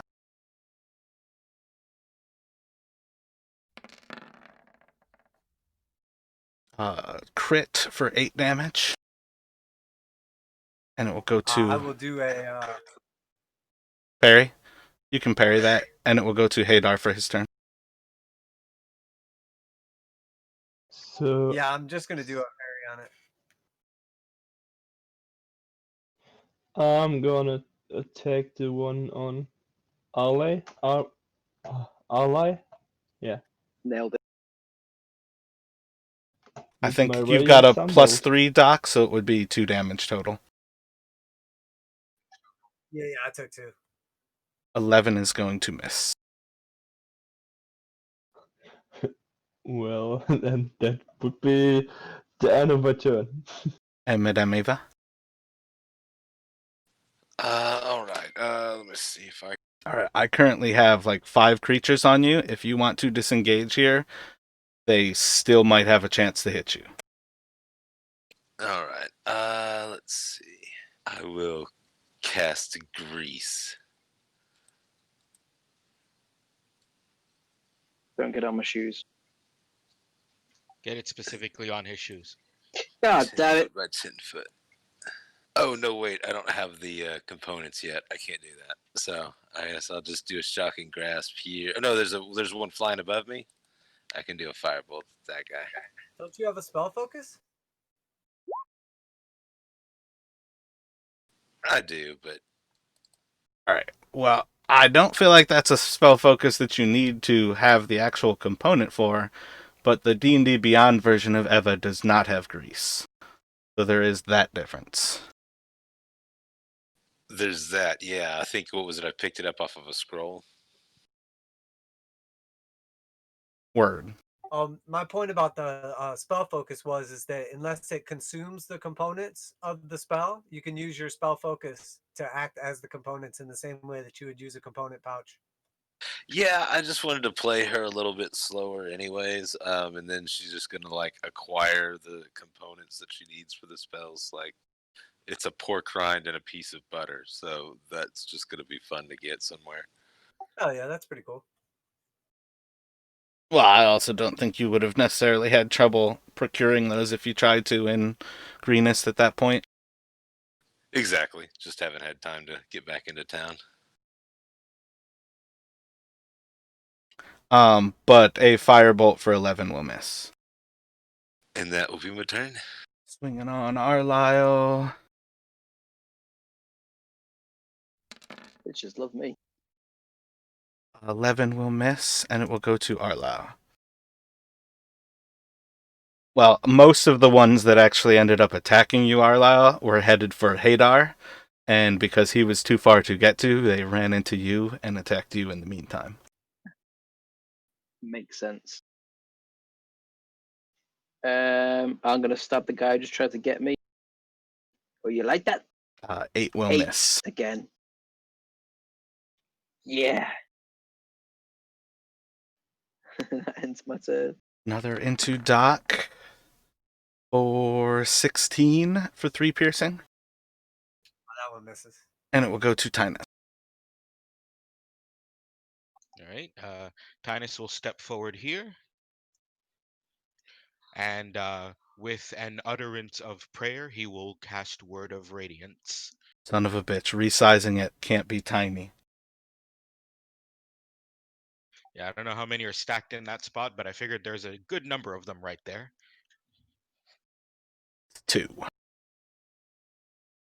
It's more than one. That's a good number. Con save on Radiant?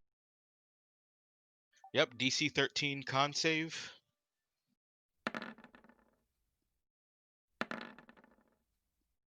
13 and a 5, so one will take no damage and the other one will take whatever you roll, 2 damage.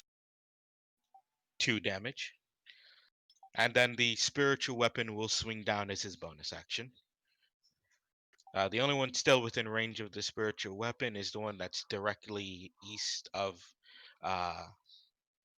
Doc. I believe you can move it 20 feet. Well then he'll just bring it over to where they are. And swing down on this one here. The one that's slightly damaged already. The one who just got hit with Word of Radiance. 10 will miss. And that will be the end of his turn. Moving up to attack Vicious.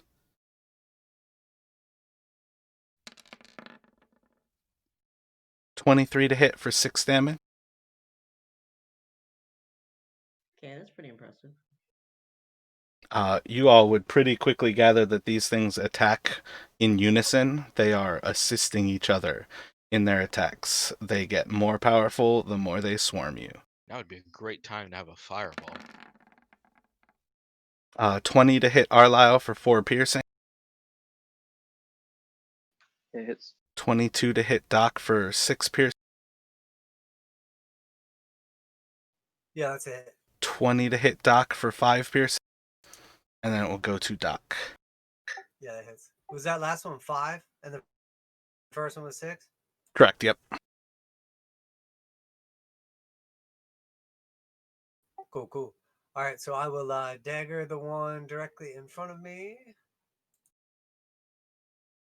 Just to the east on of you my, there? East. Yeah, the most eastern one. 4 22 to hit damage. for, 4. It'll like sever across his shoulder blade, like as its left arm just goes limp. Wink at it and swing again. Oh, beautiful. That one's only going to be for... It's a 2 KO damage. regardless. And that's the end of my turn.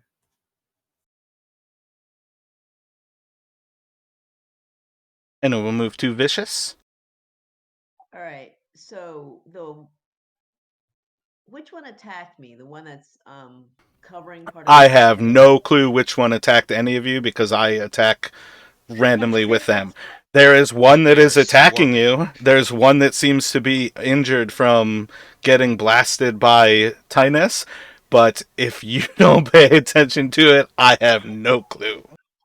All right, that's fair. That makes sense. The ones that are different are there's one flying over Midameva's head, there's one flying over Doc's head, and there's one flying over Arlisle's head, and there's one that's injured between Eva, yourself, and Tynus. Other than those 4 being a little bit different, I believe there's like 4 other kobolds, and like 2 of them are standing in between the 3 of you. Okay, well, it looks like there's one to the south of Eva, and that is standing on the ground, right? That is correct. Do you want to attack the injured one or the one at full health? The injured one, but I only see I see one on Eva, covering her. They're stacked and on one top of beneath each her. other. Yes, they're small creatures, so they're currently stacked on top of each other. Okay, fine. Then I'll beat up on the injured one. Beat him while he's down.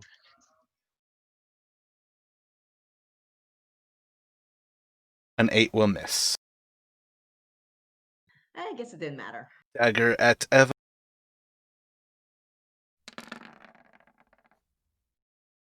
Crit for 9. Crit luck then.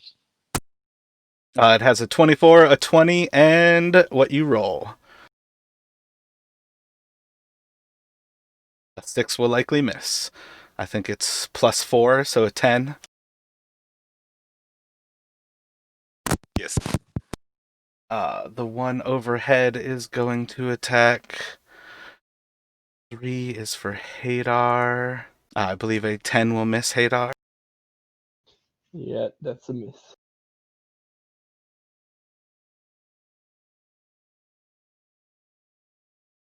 Attacking Arlisle.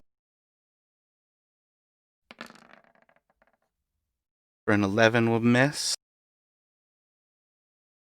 Hooray. Attacking. And another at Doc.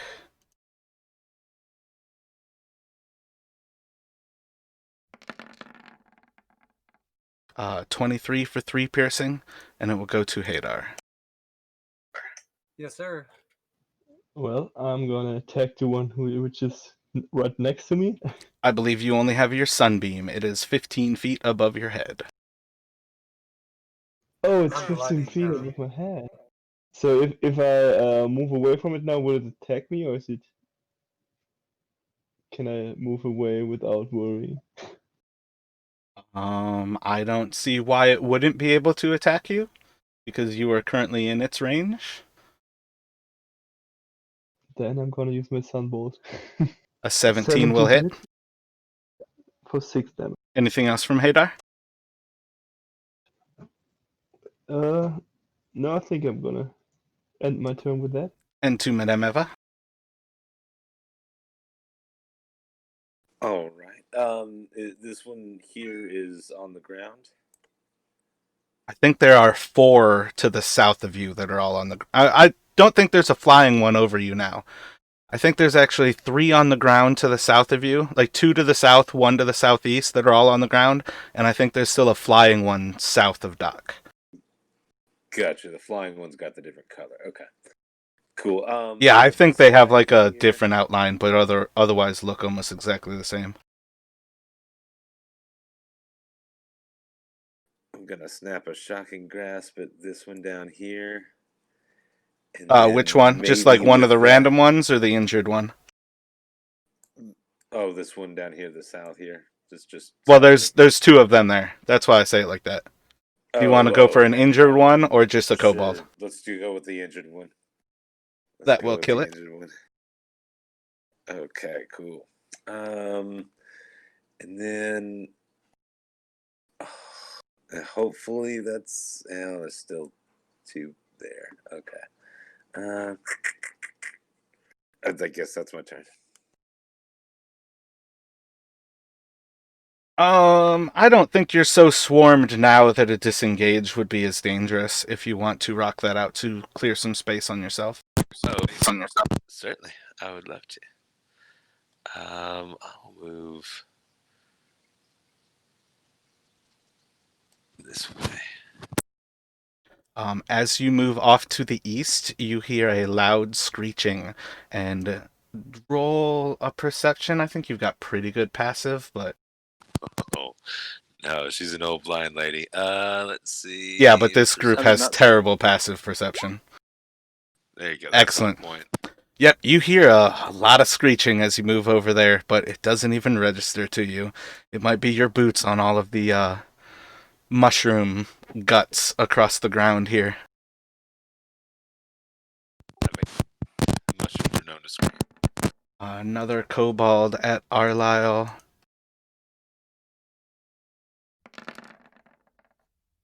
It's going to do 7 piercing damage. Okay. And then again to Arlisle. Indeed. Oh, my bad. When I said and again to Arlisle, like it's your turn. Oh, I thought you were saying I was getting attacked again.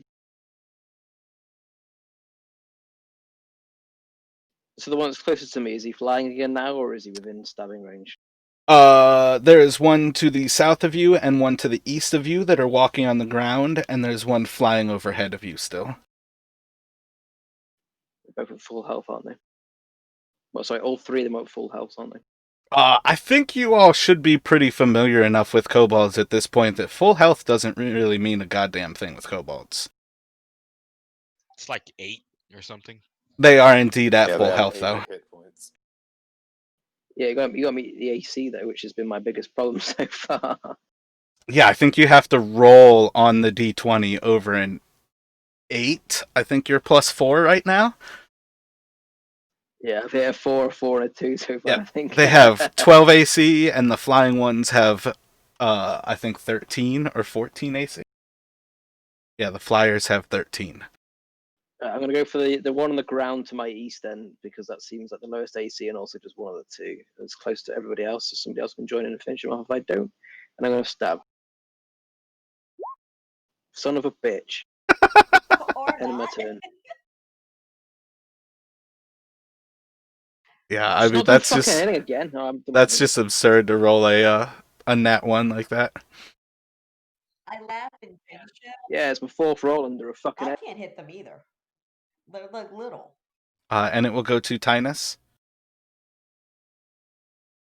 All right. Tynus will cast Scorching Ray on the kobold directly east of him, the one directly south of Doc, and the one flying over Arlisle. Excellent. Says I fire 3 beams, so there we go. Yeah, it doesn't really work all that well, so make sure that it doesn't use 3 spell slots, because you have to click it 3 times. So the one on you will miss. The one... Oh, yeah, shit. You're technically at disadvantage if you're going to cast from combat. Oh, really? Ah, crap, it Yeah. counts as a ranged attack. If you step Shit. away... Oh, there's 2 in front of you as well. God damn. If you step away, then you he can will cast it. take a step back. Yeah, step away from that. I'll take... I'm probably still in combat with him, I think. But yeah. So the one that was directly east of him was the 8. The one that was directly south of Doc was the 12. And then the flying one above Arlisle was the 21. So you will hit the one south of Doc and the one over Arlisle. And you will take 10 piercing damage as you step out from the 2 that are on you. Ouchies.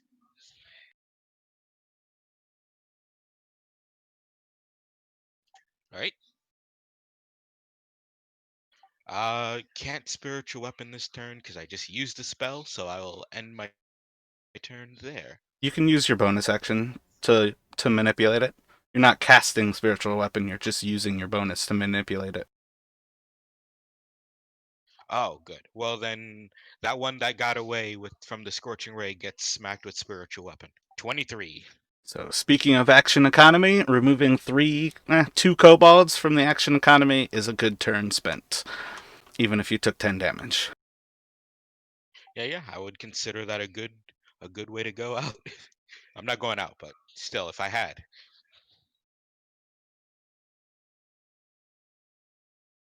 Yeah, we all know if you go out, every one of us go out. I'll go out in a blast of glory and take us all down with me.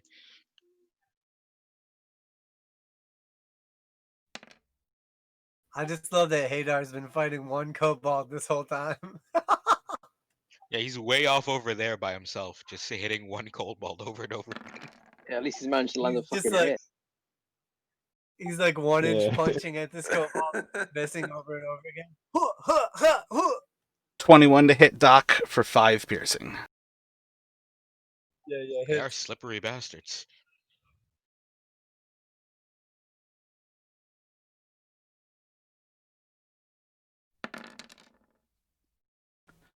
20 to hit Arlisle for 6 piercing. Extremely bloodied. And another at Doc for 21 for 3 piercing. And it will go to Doc. Alright, I'm extremely bloodied now.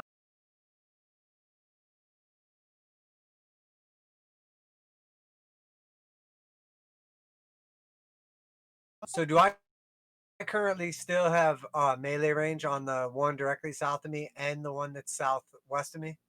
I believe it's only the one southwest of you. The one south of you is flying overhead. Yeah. Okay, and I'm gonna go for the one southwest of me with a dagger.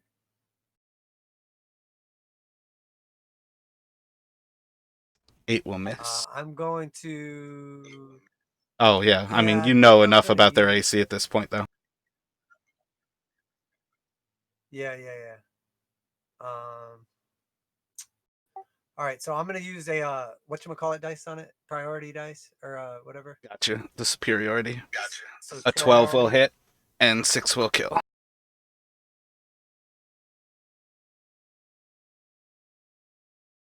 And then I'm going to. So now, am I now not considered in combat anymore? Is that what's going on?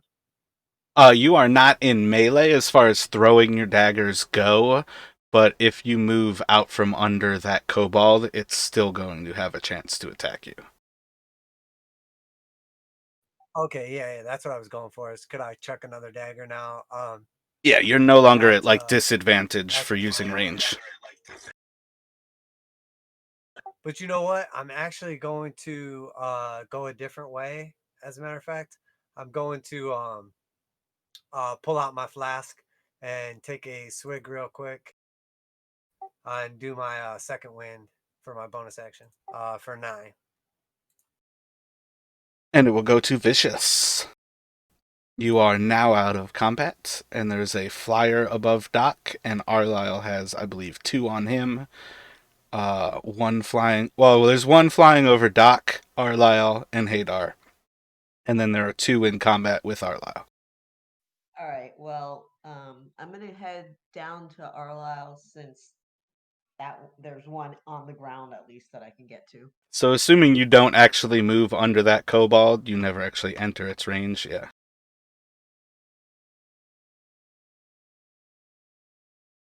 So it looks like one is injured. Is that above or next to? that's the flyer. The 2 that are fighting him in combat, like on the ground, are both healthy. Okay. Well, then I'll hit one of the ones that's on the ground, or try to, because I've missed the last 2 times. Don't you have reckless attack? Yeah, but only in range, and so I only have one more range, so I'm saving it for Smart.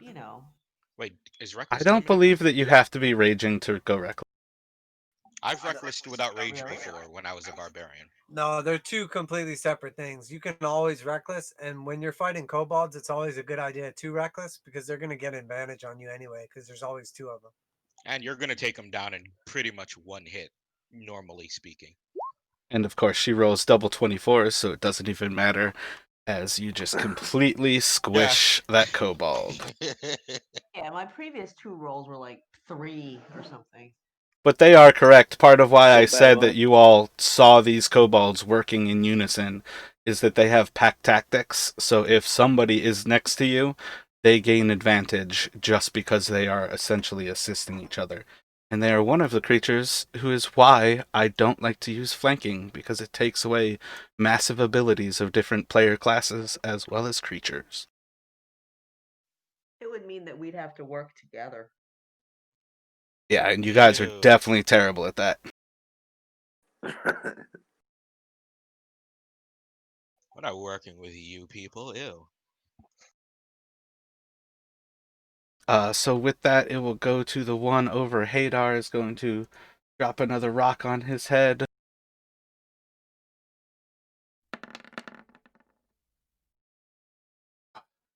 Only it had somebody helping it. 10, I believe, will miss. Yeah, 10 will miss. Just to a clarification, does the rock that's falling on my head count as a missile? I don't see why it wouldn't count as a missile. Uh, oh no, it wouldn't work anyway because it's a range of 20 and 60, so I can't use deflect missile on it. Why So do you say that? I was thinking about using deflect missile to do some damage hit, but I can't. I think I can't use it because the range is 20 to 60. The So 20 is that anything 20 feet or less is a straight attack. Anything 25 feet to 60 feet is at disadvantage. There's nothing about that that matters that it's only attacking you from 15 feet away.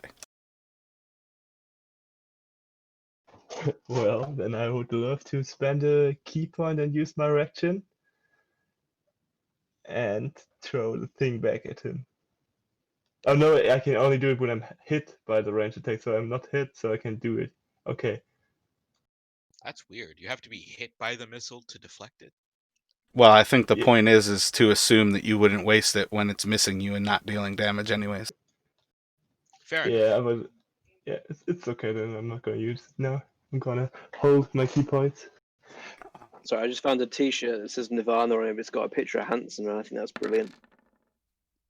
Oh yeah, that's definitely fucking amazing. Another one is going to crit on Arlyle for 8 damage,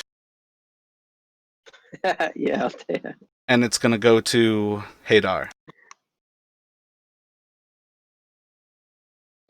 Well, I'm definitely gonna try to kill the one over my head for throwing a rock on me. It's thrown 3 on you. That will hit it and pretty much auto kill. Yeah, 4 damage.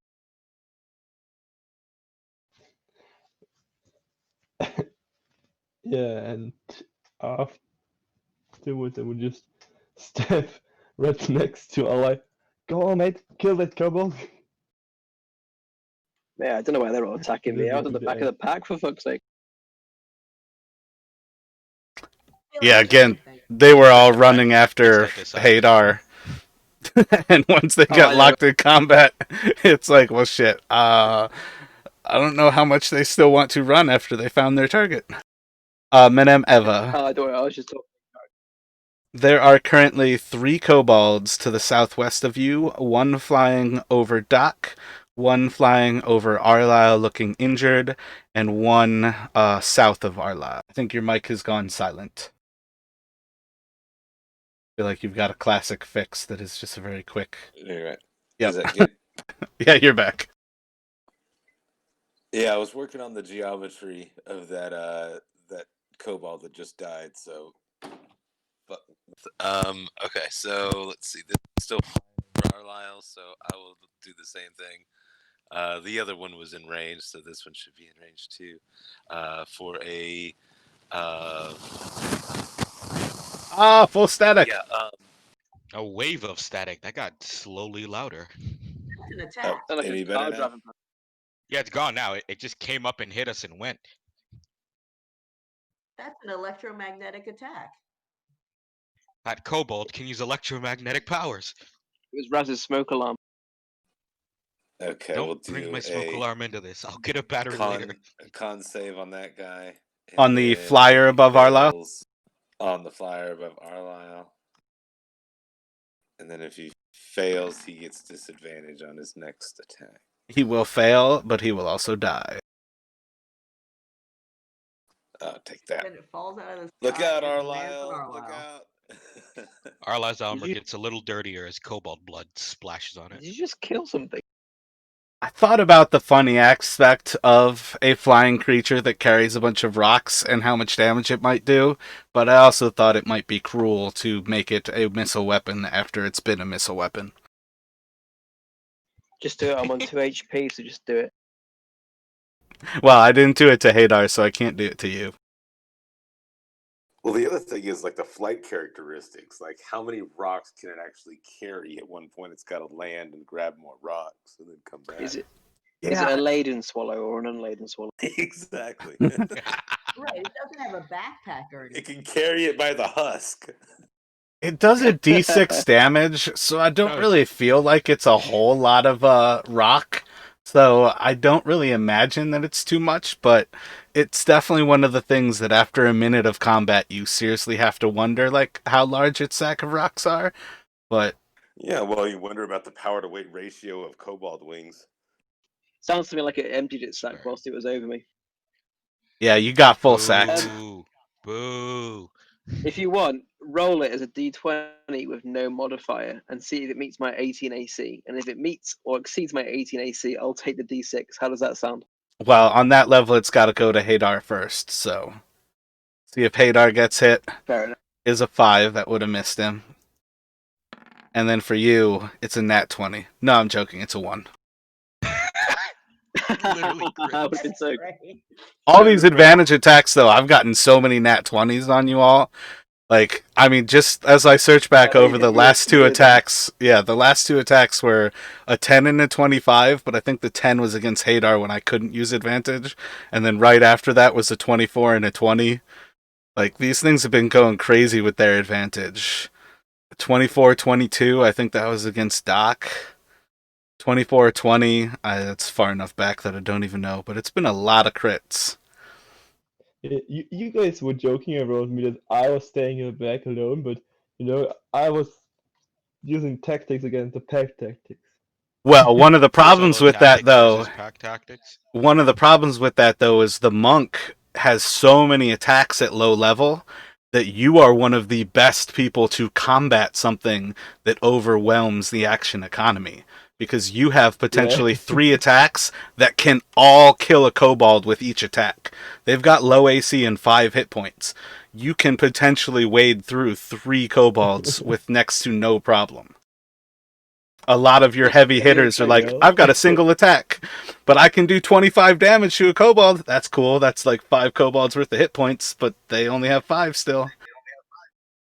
Jan, we've been playing with you long Yeah. enough. We know you like to hide in the back, but it's okay because I don't want you to die. So Now I'm just You picturing know, these things like, they're a really good basketball team and they're like they're flying around passing rocks to each other and then dropping them. Yeah, but if you ever I dropped a like rock it. on a basketball before, it just bounces right off. Well, like more the or less, Harlem Globetrotter of little winged creatures. I think how flanking works is that they're like running around you and there's so much happening that you're almost like constantly trying to look for something to attack as you get stabbed in the back. And then you like go to look behind you and you get stabbed in the back again, like as you just switched where your back was at. And that's like how they play this game. But at present, there are just a few left. There's one to the south of Arla and one flying overhead of Dock. And that is pretty much what is left. If you would like to take your turn, Arla. Stab. It's a good That idea. one. Yeah, it's gone really well for me so far. I've landed. The only one I've landed so far has been the one that Jared took for me. You want me to roll it for you? Uh, Is that what you're asking for? so I'm going to break my bad luck. That will hit and kill. Hey, here we go. A 19. There we go. That Uh, still ends my turn because I'm fucking useless outside of one. and then it will go to Tynus. Uh, There's the there's flying only kobold one left with overhead a of flyer. Dock. Quick question: could I use my burning hands is a 15-foot cone ahead of me? Can I use that on a flying creature? I'm gonna throw it out there. Don't use a spell slot to kill a single kobold, but you most certainly can. Oh, no. Oh yeah, you're right. That was a dumb question. Yeah, spiritual weapon will smack that thing out of the air. Yeah, or any of your cantrips as well. But yeah, those 2 options are certainly better than another spell slot. Yeah, I think I was planning to do that earlier, so it only just came around to my brain. Yeah, if you guys had gotten the jump on them, Burning Hands would have been incredibly smart, because that would have cut down Oh yeah. pretty much all of the kobolds real quick. But a 23 will hit and 7 will kill. So that's a cone. Let me just get that out of the way for you, Doc. So what's that, like a cone of damage for everything in front of you? Yeah, Burning Everything Hands is a 15 feet cone. in front of me in a cone will just burn. But overall, for what it's worth, yeah, we would play it in a way that you are able to like aim it over Doc's head instead of including Doc in the damage. But if he had ones like running around on the That's good to ground, know. you would not be able to just target the ones that are like um not Doc. That's part of where Yeah, I got um what is it, the evocation wizard is badass because he's like, yeah, I'm gonna ignore my friend, but like everybody else, burn. Hey, As he smacks but that it's good to last, know. Yeah.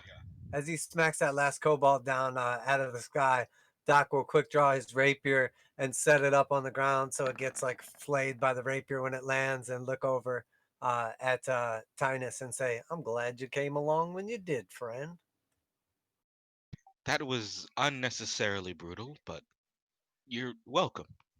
So we are going to take a break here while you all hear shrieking of bats as this entire cavern to the east of Eva starts to just like awaken with thousands of bats flying out of the cave in the darkness into your torchlight. That sounds like burning hands is called for. I don't think we need to attack the bats. They probably just flee. Fuck bats. But it would look. What could go wrong when a bunch of bats are flying out of here, completely obscuring your vision? Oh, right. I've got dark vision, so I can see through black bats. I can see through black things. Yeah, scientific facts, canon, it's locked in. It's all fun and games till we get guanoed. I'm going to use my iPhone to navigate the rest of this cave with the brightness turned up to max. Well, when we come back from break, I'll probably burn a spell slot to heal you up, since you look like you're dead. I'm on 2 HP out of 36, mate. There's not much you can do for me. Just wait for me to go down and then get me up. That was pretty Makes epic sense. battle against all those kobolds. It's so Yeah, good to man, I be was fighting with you guys again. just testing the weight of my sword for a bit. I should have engaged in battle sooner. You got to keep the balance up. Yeah, man, You I never know when a couple nicks might throw off the whole balance of the sword. felt I'm gonna very take. nostalgic when you're using spiritual weapon again, mate. It was very nostalgic for me. Yep, I'm playing another cleric because honestly, I love clerics. They're just fun. Yeah, man. You I can see that. was playing J Pando. You see that I'm back to the monk again. You know, in between I had several different characters, but they all died. Yeah, it's you and me. We're back to our roots, cleric and monk. You know, in one Going session back to I the died roots. twice. I needed to make It was incredible. two dead characters in one session. Amazing. Yeah, I saw that. That was hilarious. Yeah, Jan has been through every character that you can make in creation, and he's back around to the monk. I tried everything here. I think the only thing that I'm missing now is the ranger and the cleric and probably the warrior. Oh, and the warlock, yeah. But I tried and the wizard, but I tried like some sorcery, some bit of everything, and now I'm here and I'm back to the basics. You know, after the break, I'm gonna pull out the cloth and really rub my head really fast so it shines real bright. I'll cast light on your head and we'll blind everything.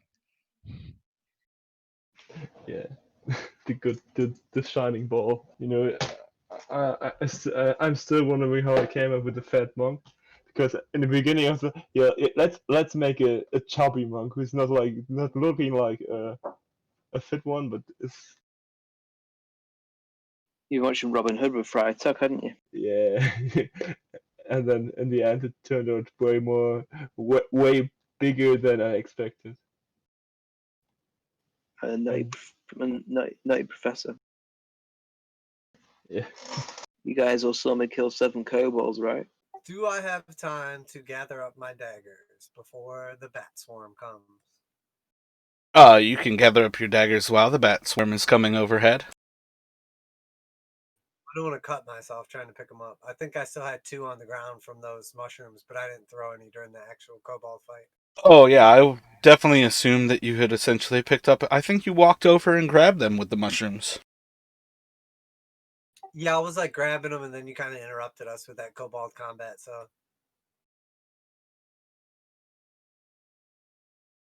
I just realized I asked about my mace and shield situation, but I never actually drew my mace.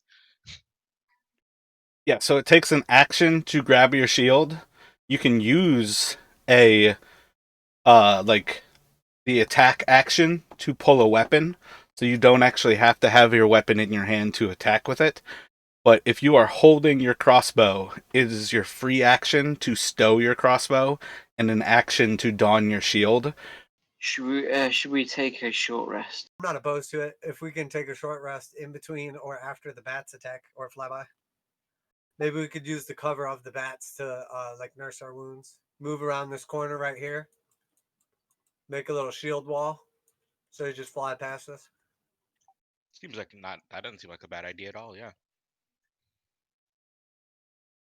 Do like the 300 formation and put like 2 shields in front and then like 2 on top. Would the bats avoid a direct light source? Because if that's the case, I could cast light on one of the stalactites and they might try to fly around it. I like it. Right? That's only if You the could bats like would light this avoid a one right light here. source. Put light Yeah, on those. And then make exactly. our little shield wall like right here. I got light as well, so I could be doing the same thing. So both stalactites. But that's again only if the bats would fly away from light. Go for those I don't know dangly. how they would react to it. It's worth trying. Oh wait, will that work? Aren't bats I mean, blind? yeah, our presence is. Well, the thing is, though, is if they're not attacking after we've had that kobold fight, then maybe they're not aggressive. We just need to like move through them quietly or some shit. I don't know. Maybe they're sleeping. I definitely think hiding in the crook of that wall is a good idea, just in case something is trying to use the cover of the bats, like Mara said. Yeah, that's a good idea. So I'd say hide in the cover in the crook of that wall. Maybe do the shield wall thing. Maybe do the light thing. Maybe not. Actually, if something's gonna try to attack us from the cover of the bats, doing the light thing probably a good idea. If we cast it far away from ourselves, the thing would be drawn to the light, assuming that's where we are. Well, the light would be a good idea too, because then I can put out my torch. Because everybody who's ever had a campfire in the woods knows the bats will be attracted to the torch. I believe Madame Ava fell asleep in the middle of the cave. Perhaps we shouldn't let her take point anymore. Reasonable. Everyone advance on my position. Holy We'll shit! huddle here. I do not believe we are going to get Ben back immediately here, so I moved him into the actual corner with you all. But you all can take some time if you would like to try to enjoy a short rest. All right, Yeah, shields definitely. up, short rest. Is it successful, or do we need to wait and see? Because I'm definitely going to do some hit dice as well. Oh yeah, definitely hit dice for me too. You can most certainly roll your hit dice. Is there any way to make all of my rolls public so I don't have to keep clicking this answer box? In the top right corner, there's a little red B that should give you the option if you select it to decide what you would like as far as public, private, or query.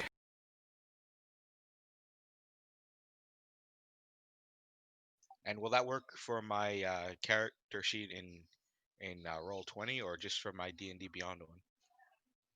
That's for how it communicates. The little red dot is Roll20 or Beyond 20, dealing with rolls that would be on roll. God damn it! The little red dot is Beyond 20, asking you about how you want rolls to show up from D&D Beyond on Roll20. I see, but I've been rolling from my character sheet in Roll20 this entire time. So is there any way to Well, just I ignore absolutely that? hate Roll20. I don't spend any time trying to figure it out. That is on you at that point. But I believe there is a option somewhere in your settings to do that. Fair enough. Oh, nice! They actually fixed the hit dice, so it adds in your Constitution now. So if you are rolling hit dice here, make sure to update those on D&D Beyond as well, though.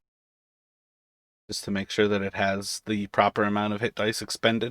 Okay, after you use your hit dice, you have to actually click the accept or like confirm short rest, or it will not save that you use them. Yep, that's correct. Sorry, I had to sit to a sales pitch. Gotcha. I just rolled What are a this? rogue hit dice for you, and you got a 6 on the die, so I think you got a 7. Shoot, yeah, that'll top me up. So you got 6 hit points. Well, no, it puts you at 11. You were at yeah, I mean, I was 5, I think, but yeah, it's pretty only close. down 8. Yeah. Yeah. Okay, I rolled a 7, and you're -1 because of your constitution, so it gave you 6. That makes sense.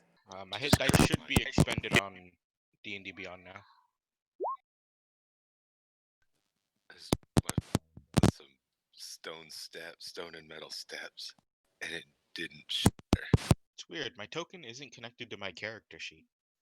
Your token should be connected to your Roll20 character sheet, but it is not connected to the D&D Beyond. That aura doesn't transfer. Yeah, that's what I mean. My token isn't connected to my Roll20 character sheet. Because my character sheet has me back at full health now, but my token isn't showing it. Try moving your token and it might go back to full. Yeah, I had to update mine on both. They were not linking together correctly. It might actually But work in when the I did opposite my way. actual, If yeah, you when I update did the my actual token, token, it filled up. Oh, update the token will update the sheet, but not the other. That's a weird way to do it, Roll20. I'm sticking to Roll20 as a hot load of shit. Agreement. But it's the only load of shit that's worth it.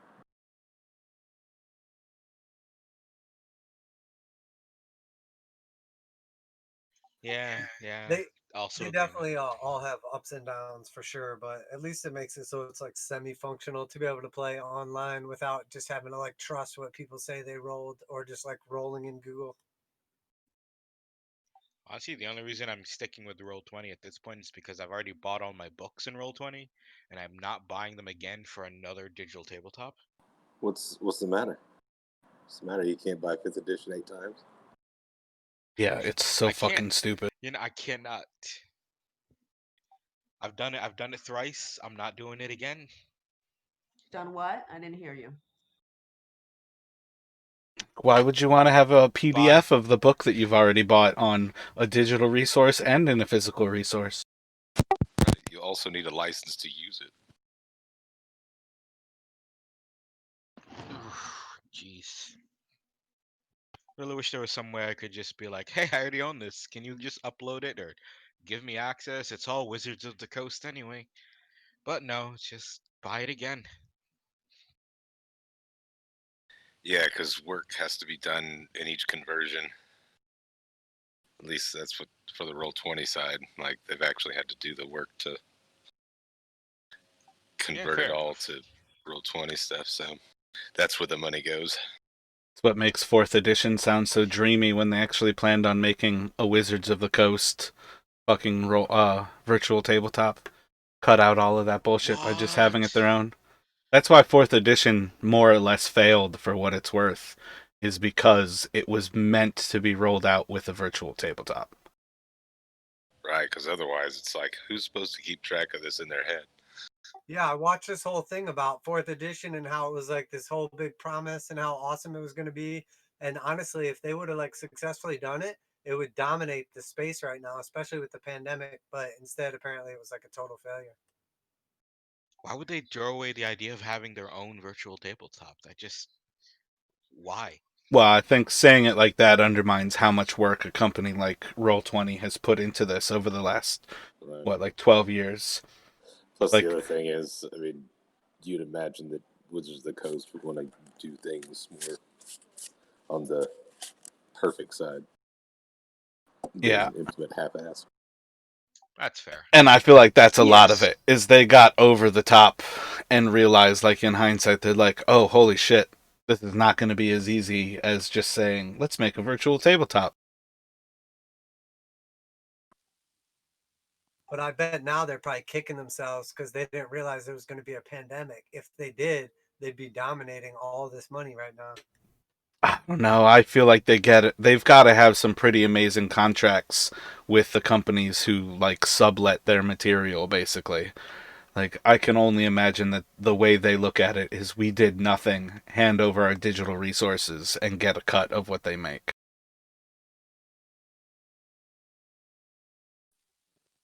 It's good business. Yes. But if everybody is prepared, you all are able to finish a short rest, hidden off in the corner. What would you care to do?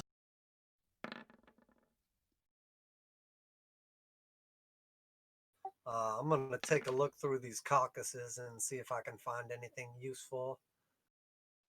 We can say with absolute certainty now that they are definitely keeping something back here.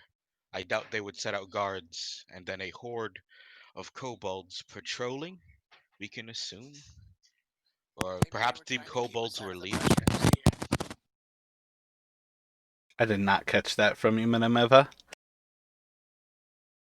I was saying maybe they were trying to keep us out of the mushrooms.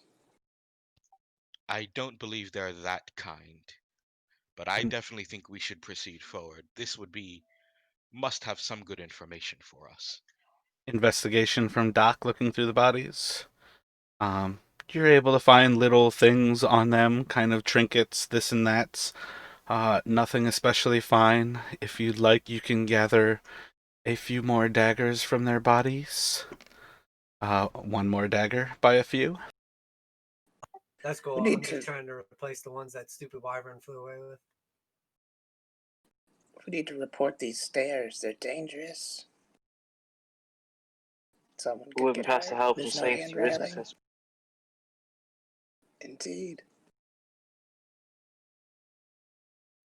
Now I just imagine Minameva walking like Donald Trump. Yeah, exactly. She's just With a gonna big fat stoop booty. over.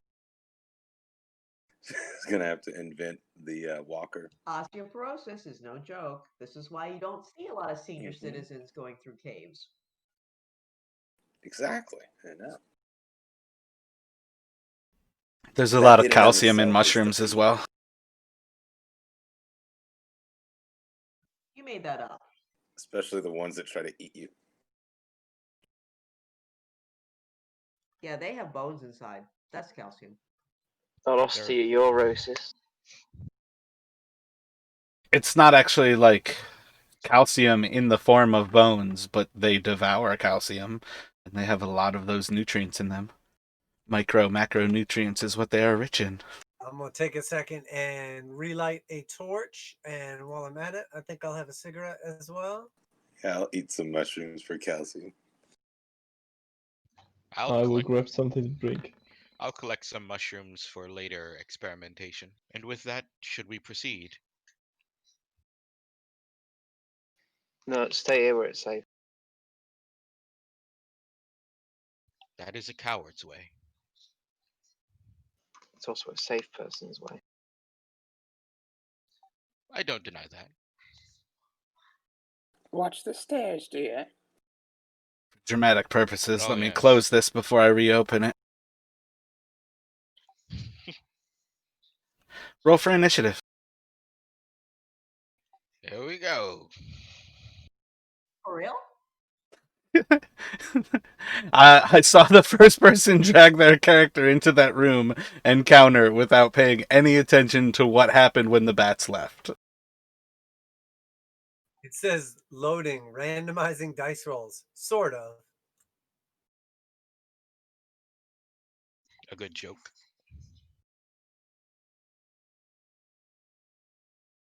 There we go. I forgot to select my token. I remember my first time playing D&D as well. Breaking the mold. I mean, at least you're used to reminding me, because if you do nothing, you definitely just don't get added into the initiative. Yeah, I thought that's what happened last time, and then I realized no, you just had like a bazillion kobolds that attacked first. Nah, actually, I went first. Or But Tiny yeah, went first. sadly, you Yeah, all it was rolled way like back the to my same level initiative. of stealth. So there was nobody who was getting anything on the others. I was like, yeah, just gonna have to have that one kind of even out, and they'll all act on the same like starting turn. As you all are like just kind of chatting between each other and bump into somebody that you want to kill.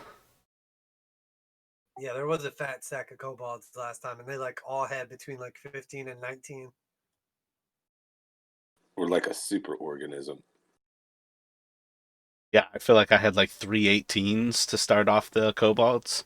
That was pretty clutch. The amount of turns they took, though, you may as well roll 3 1s. All about that Sturge life. Sturge life. Facehugger of the sky. You all see as a bat-like creature is going to swoop down from above as it envelops Doc with its wings. I guess it doesn't necessarily envelop him yet, but a 21 to hit, yes, it will indeed envelop him for 6 piercing damage. I'm gonna do a luck point on that. It has a 21 and an 8. And damn, I feel like with you don't actually get from both of them. Yeah, because the 8, it doesn't have advantage. So yeah, just roll a d20. And you get to choose from a 21. Yeah, I think the 19 is better than the 21. It's plus 5, so it's actually like a 16. Yep. So a 16 or a 19, it'll still hit. You'll ever notice how much envelope sounds like envelope? I believe that's intentional. Yeah, you're probably right. I don't know. You tell us. You invented the language. Didn't invent it, I just stole it from a less developed country and then developed it. Sure. As is the way. This is the way. What size are these things? Tiny. Another one is going to fly above Madame Eva, and we'll have a 19 to hit. Oh, let's luck that one too. So a 19 and roll a d20, which is, what is it, a 14 and what you roll? So 18 to hit you. And it'll do 6 piercing. I guess I'll do shield. What's your AC with shield up? A 20. Word. So you all see as a large... What color is your shield as you are enveloped in magical energy? I just like to think it's more of a looks like a systems of happenstance where just Like can't seem to get a mothballs? hold of me. Exactly, yeah. Exactly. The A old man like smell. air cloud of mothball smell is so strong that the bat-like scourge is it's a butterscotch. Ugh, butterscotch and mothballs. It is. that would turn me away too. Yeah. Oh gosh, that is a shield.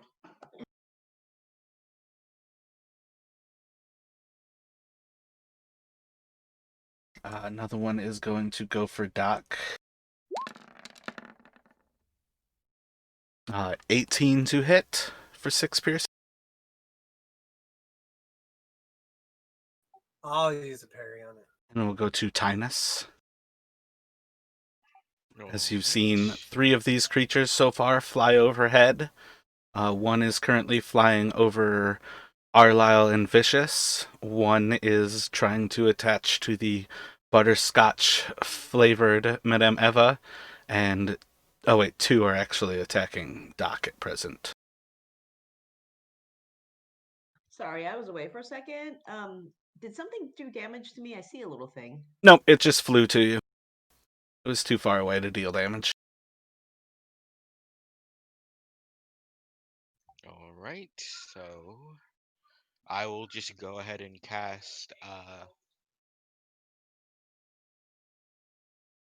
Yeah, none of them are directly within 5 feet of me currently, so I will go ahead and cast Sacred Flame on the one that is, the second one, the one that has not yet latched onto Doc. Both of those are still latched onto him. Oh. Just one did no damage. Will Sacred Flame hurt him if I were to cast it on the creature that's attached to him? I don't see why it would have to. There we go. Then I will cast Sacred Flame on the first one that latched onto Doc. So DC 13 Dexterity saving throw or 7 damage. 18. I believe Sacred Flame is a cantrip, so no damage. All right, and then Yeah, probably best to do this. I will bonus action drop a spiritual weapon on the one that is trying to attack Madame Ava. Where'd the spiritual Warhammer token go? I dragged it on, but I don't see it now. Under summons. It's on top of Minimova right now. Nice. The After spiritual weapon Tinus, strike. one is going to miss attacking Doc. So it's a 14 to hit the one on Madame Ava. A 14 will hit, and you will. And it will go to Bishop. Nice. Just keeping the. I'm trying to visualize how this would work because I have this really large hammerish kind of thing, you know? They're like really big mosquitoes with next to no body and a lot of wing. And they hit like a brick shithouse. It's like that scene from National Lampoons where they're trying to like fight the bat with like tennis rackets and stuff. It's like John Candy.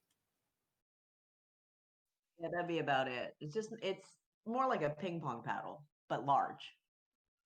Not a tennis racket. Tennis racket would make sense. Okay, well, I guess I go after it with the maul because I don't know what else to go after it with. I mean, javelin, I'd have to have a lot. I'd have to be pretty precise on target. So So are you moving up to Doc? I think there's one on No, her, right? I have Or nothing next to to do. her. It's flying well over her head. Oh, Aha. it looks like it's next to me. Okay. Huh. Yeah, it's a I guess 2D I'll map, go help out my so there. Actually. I'm gonna help out my buddy. Ooh, yeah. that is a wise choice. There are 3 of them on Doc. We'll go off of that 21. It will hit, and 12 will kill, or 10 will kill. It's not like he's got that much blood to give. It's all riddles of whatever he's got left. Yeah, he's pretty diseased. They actually picked the worst target to start eating. Yeah, maybe I'll be healthy after this. They're Like sucking, a on, leeching. They suck all the bad blood out. they're sucking on blood like it's a wine tasting. Go, I'm getting the essence of tuberculosis. They like attack me and then they just die naturally afterwards. I'm like, suckers. This is exactly why I am this way.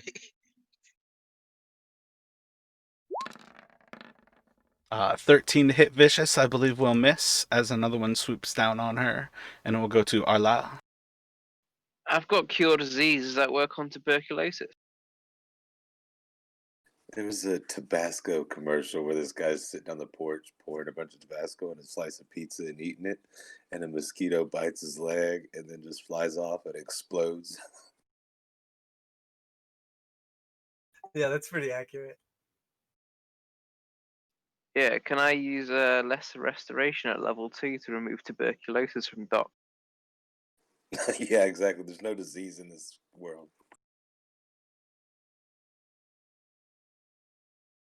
Well, like, what are you actually going to do?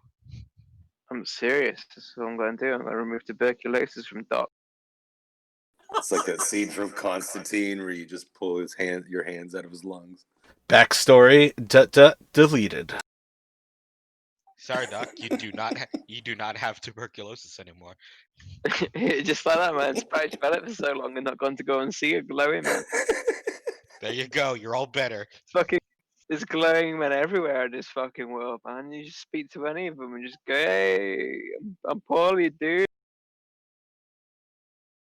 How about you use one of them sweet, sweet spell slots? Nah, I won't use it. I don't want to ruin Doc's backstory. I instead attack Doc. No, I'm joking. You mean the We're creature gonna on Doc? you can cure him, but you're gonna let him die just because. It's a better story. Yeah, can I cure him and then? Yeah, it's just I'll inflict him with a different type of burden, the burden of blood loss. Well, when he dies of tuberculosis, you can resurrect him and then heal him of tuberculosis, and then he can find something else. He can die of AIDS next time.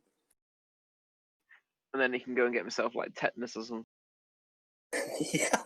Wait, are you implying that those ladies of the night are not clean women? Oh, I'm sure you're Not gonna after catch being something better. associated with you. Ooh, damn. Whatever. I got Yeah, it the twice, so they negate tuberculosis. each other. It's the syphilis that killed him. He washed just last year. I need like a paladin on deck to Right. cure all my wounds. So, Well, I mean, I was gonna cure tuberculosis, but I mean, I You don't want got to your fuck with work his cut out for backstory. you. So. You're gonna need a lot more Man, than a lesser uh, restoration to cure that, man. man, Oh it wait, cures we just diseases. passed a bunch of mushrooms. We should go grab him some penicillin. I'm allergic to penicillin. Stay away from that shit from me. I'm just gonna throw my spear at one of the flying guys. There's one flying to the north of you. Yeah, he can eat shit. I say that like I'm gonna hit. Fuck you in particular. A 21 hits and 11 will kill. As I throw it, I shout, "Yeet!" Is that celestial? Yeah, I said that in Celestial. Yeah, so it's something like "Hasha, hasha." My character will look over his shoulder and glare at you for using the celestial to say something like that. Say One yeet. is Hey, I'm a going to attack Tynus. Ooh, the crit was wasted. An 8's gonna miss.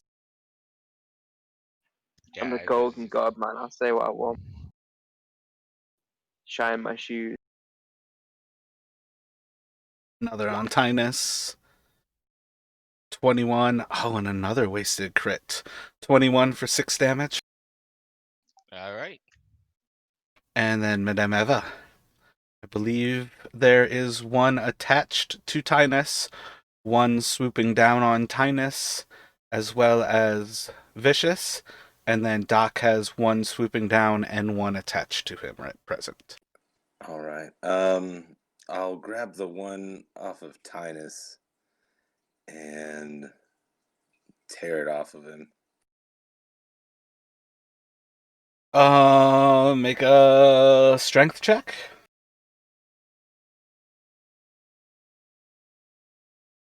Yeah, I guess I'll kind of go. Okay. Strength check. Don't even think it can roll that high. It has 4 strength. Let's see. A 1 and a 3, crushing it. It has a 0 for its strength check. So you Cool. are successfully able to tear off that fucker that I just buried underneath his token again. Yeah, and I'll Are these like leeches I'll where you put rip it it out over. of you and then it's got like the jaws that it leaves behind? Again, they are giant mosquitoes with massive wings. And I will Oh, throw it over to thank you. Hater. And I will disengage and move back.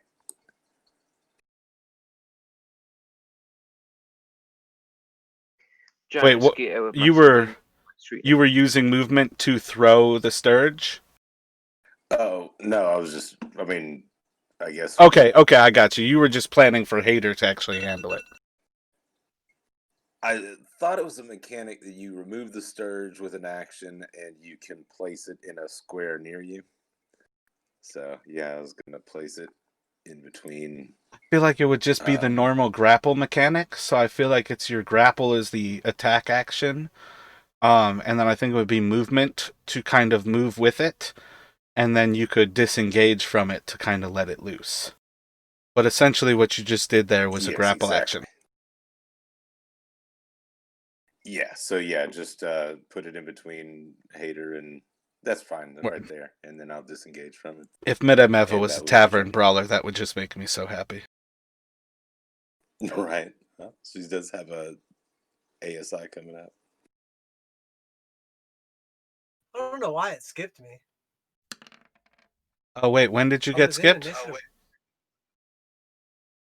Give me a second. I think it Are lost you you. in the order? Yeah, I think it lost you in the order. I may have deleted you deleting a Sturge. Oh, okay, that must be what happened. I think I had like 15 or 14. Oh, 17. Yeah, that's a whole lot of Sturges to get in trouble with, but you can make your attacks. You've got one on you, one flying over you, swooping down on you at present. What does it do when they're on me? Is there like some kind of negative effect or something? Am I blinded or I They can't remember what it is? automatically hit at the start of their turn. Yeah, for now, let's stick with the fact that you have a giant mosquito latched onto you. Continue with your turn how you would like to. Okay, but there's no negative effect to me right now to make my attack. Besides that, I'm you gonna are attack the one essentially that's in on me. combat. Yeah, you don't know what they do yet. I gotcha. I just picture It's it's still like a god sucking my awful blood right now. mosquito. But It okay. most certainly is. Yeah. They have I was gigantic thinking it like proboscises, like the mosquito's tongue thing. They are massive mosquitoes, the size of a human, basically. An 18 will hit, and 4 damage will kill it. and then I will use so I will not be considered in combat to throw a dagger now at the second one. The second one is in combat with you as well. You're just not like grappled, basically. Okay, but it's not flying like the kobolds were earlier, like above my head. Correct. These are actively trying to attack you all and bite into you with their massive proboscis. And if they get you, they latch onto your body and don't have to attack next time. They just hit. 8 will miss. I get what you're saying. I was just asking because once again, like you said, it's a 2D map, so I was just trying to get an idea. Yeah, I believe all of the ones that are in combat with you all right now are actively in combat. Another is going to swoop at Tynus. A 10 will miss, and it will go to Hadar. First of all, I'm gonna punch the one in front of me. A 7 will miss. Well, then I'm gonna use one of my key points to try again. A 9 will miss. I feel like that missed again. And a 10 will miss. And the last try is a 10. It's a sneaky bastard Great. right now. 3 attacks missing. Yeah. Well, you are Time- trying to swat a mosquito. You know how hard those are. Tiny little creature. It's just getting away from you. Yeah, they are like flying around me and I can't reach my back. Swooping down at Doc. Swooping down on Tynus. 12 will miss. Swooping down on Vicious.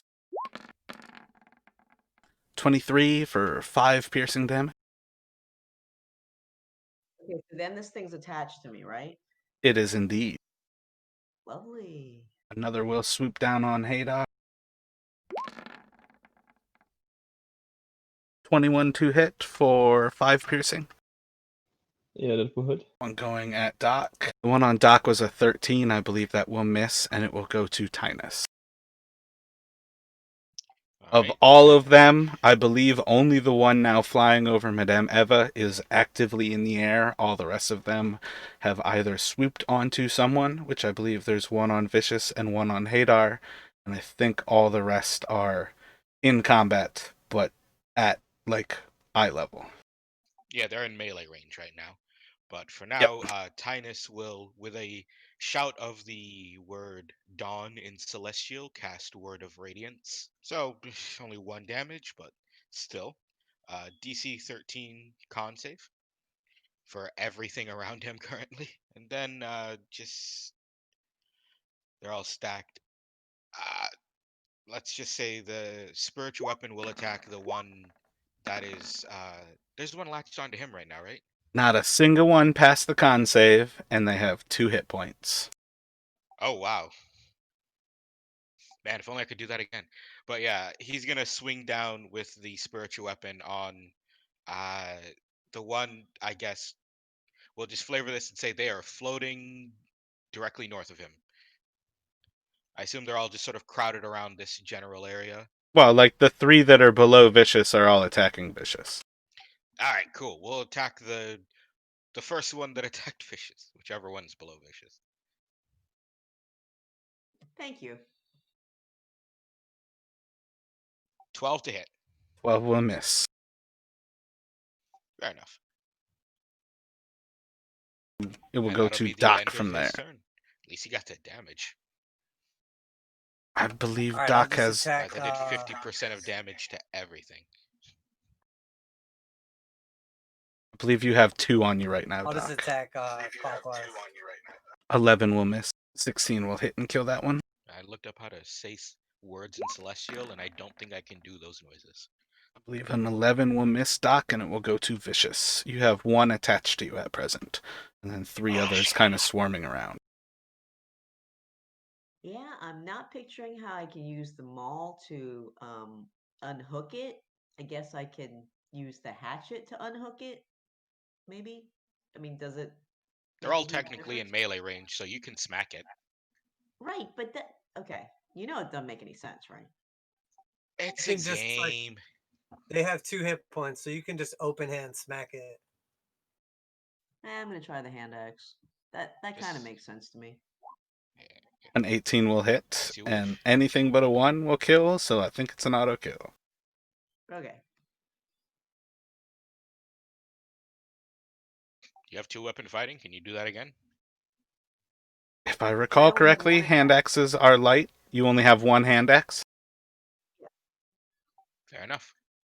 No, you've got Just multiple thinking hand back axes. to our old buddy I have multiple hand Godric Doom. axes, but I only have one thing attached to me, right? There's 1 that was attached to you, There's a and swarm 3 of them others around. attacking you. So you can attack one of the ones that are not currently attached to you. Okay. Well then, I'll hand axe the other one that's near me. One of them. And Godric was so good about that all the time, just chopping things. Well, he had the Yeah, 2 weapon especially once you fighting. get your second He's like a chef. A 10 will miss. Godric is a chef. Slicing and dicing. The one. Let me check that it's the same one. Yep. 1 is attached to Hadar. It will do its blood drain. And this does a d4 plus 3. So 7 piercing damage to you, Hadar. Oh no. And then it will go to Arla. Move close to Madam Ava, and I'm going to attack the one that's by her. That is the one that is flying. Well then, fuck my life.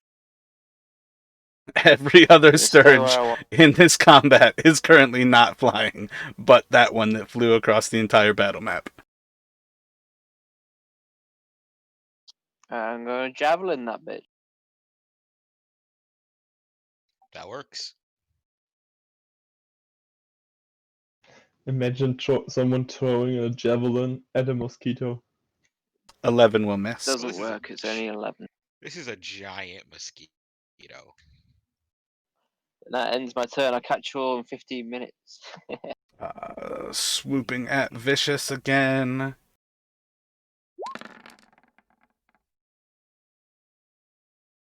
Swooping at 16 to hit you, Vicious.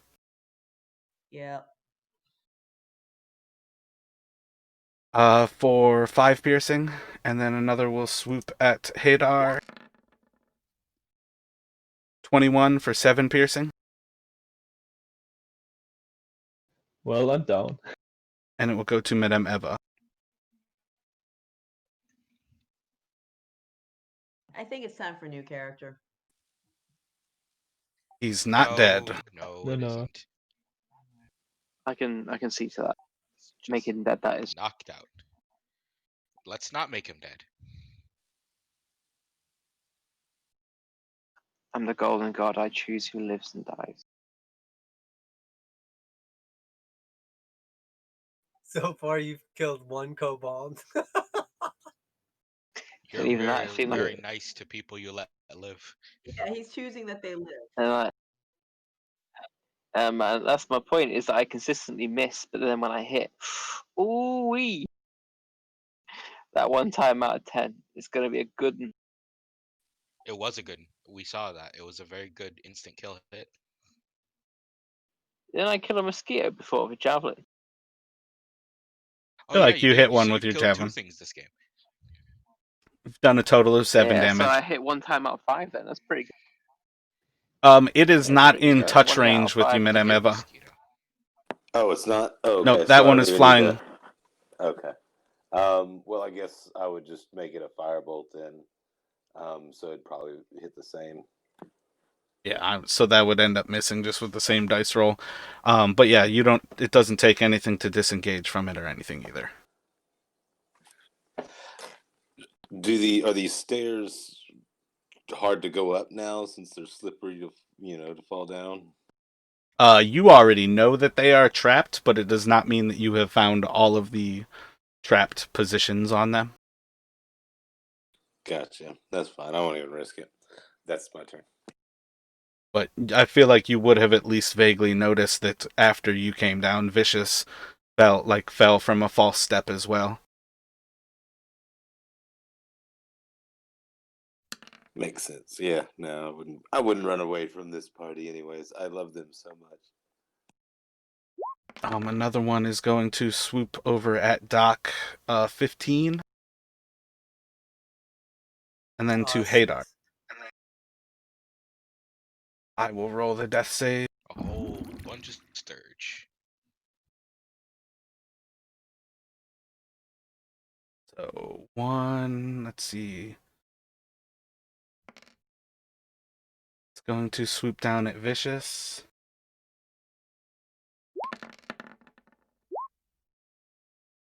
$16 to hit Vicious for 6 damage.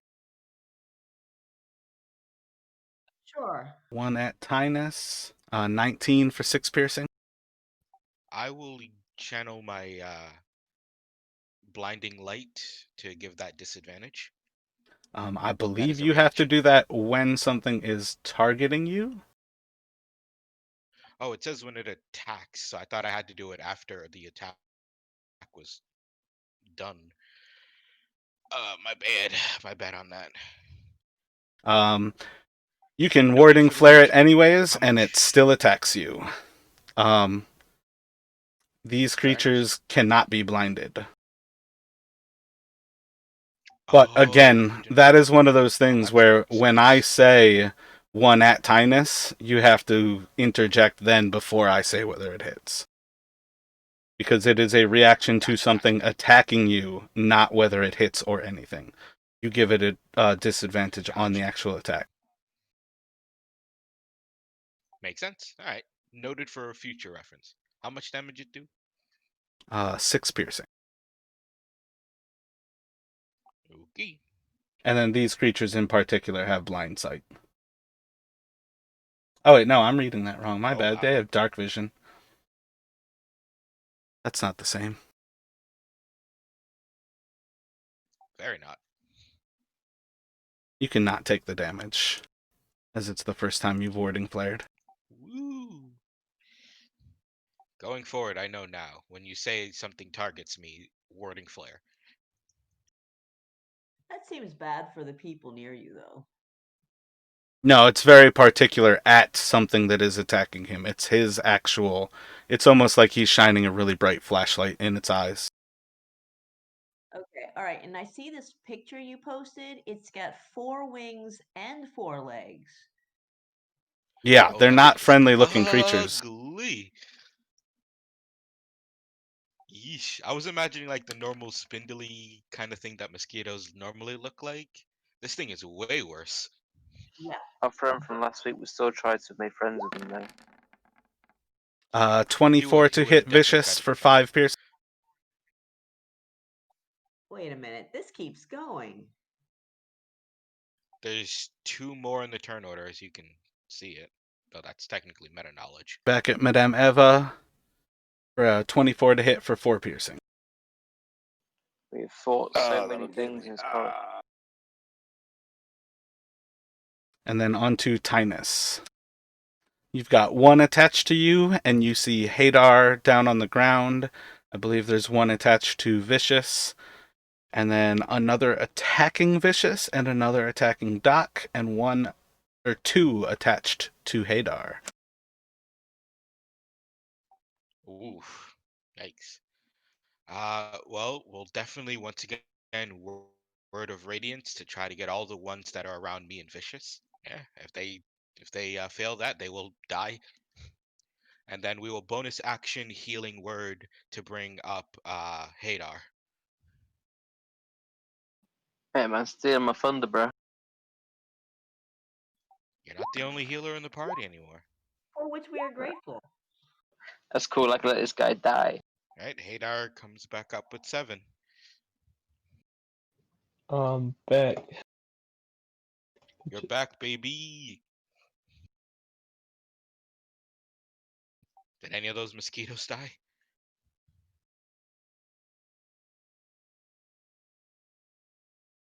Oh yeah, I see their X's popping up. Cool. I believe 5 would have just died there. Hell yeah. Nice. Wow. Lysander's light. You're getting close to my kill count, man.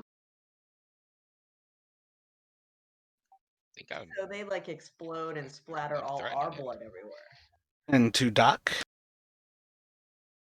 They do. They burst with radiant light and I'll just cover us in dagger blood. clockwise. I think it's just 1 on you right now. I'm not sure.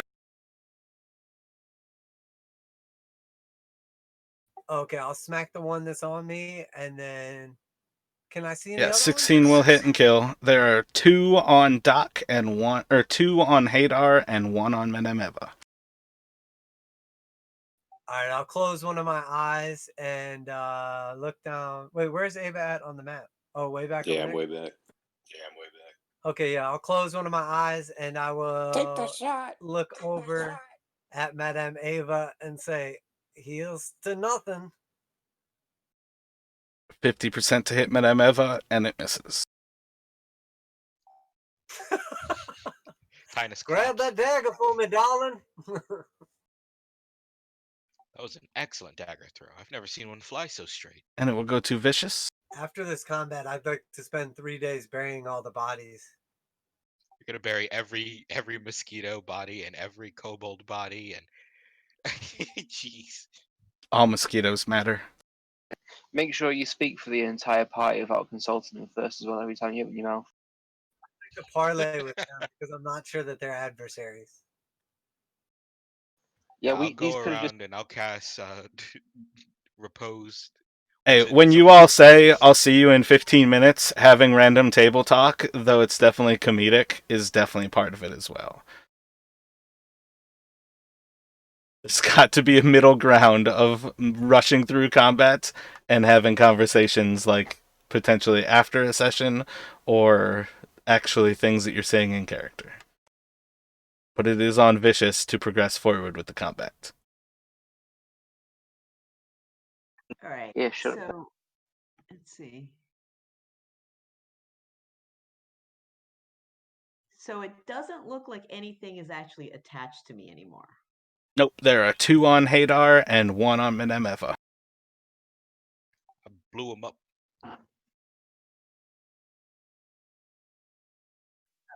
Eva's pretty far away. I guess I'll go help Hadar because that's who I see. All right, so I'm gonna try to use a hand axe to scrape this thing off of my good buddy here.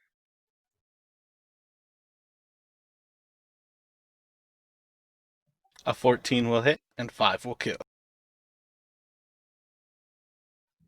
All right, so I'm gonna dust off the blood from the monk here, and he looks a little bit out of it. He's definitely not healthy.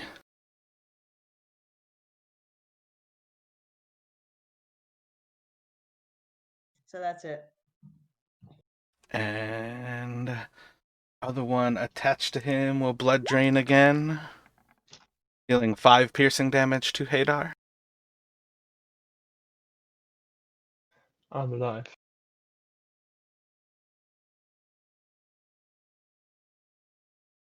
And it will go to Arlisle. I attack the insect.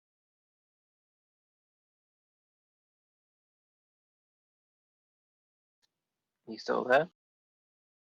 Yeah. I heard a disconnect noise. I thought maybe it was me. Yeah, I had the same thing in mind. I also heard you. I think it was Mara. I'm still here. Oh, who got I disconnected? think everybody. Oh, it might have been Ben. Is Ah, is the one on Ava in the sky, or is it on the floor? Right now, the two that are living are both attached. One to Ava and one to Hadar.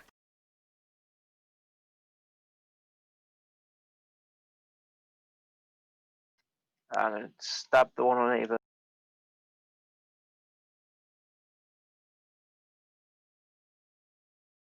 He I got a 1 in crits. 5 chance to hit, so that's pretty good.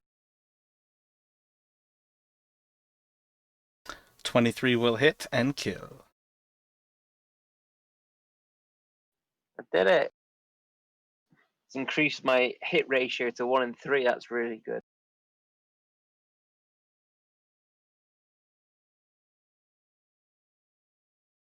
I think Ben is gone.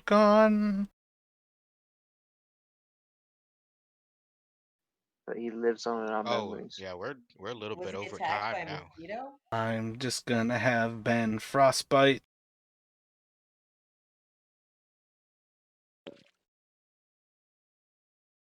It whispers everything, DC 13, and it rolls a 2. It will die. Which one was that?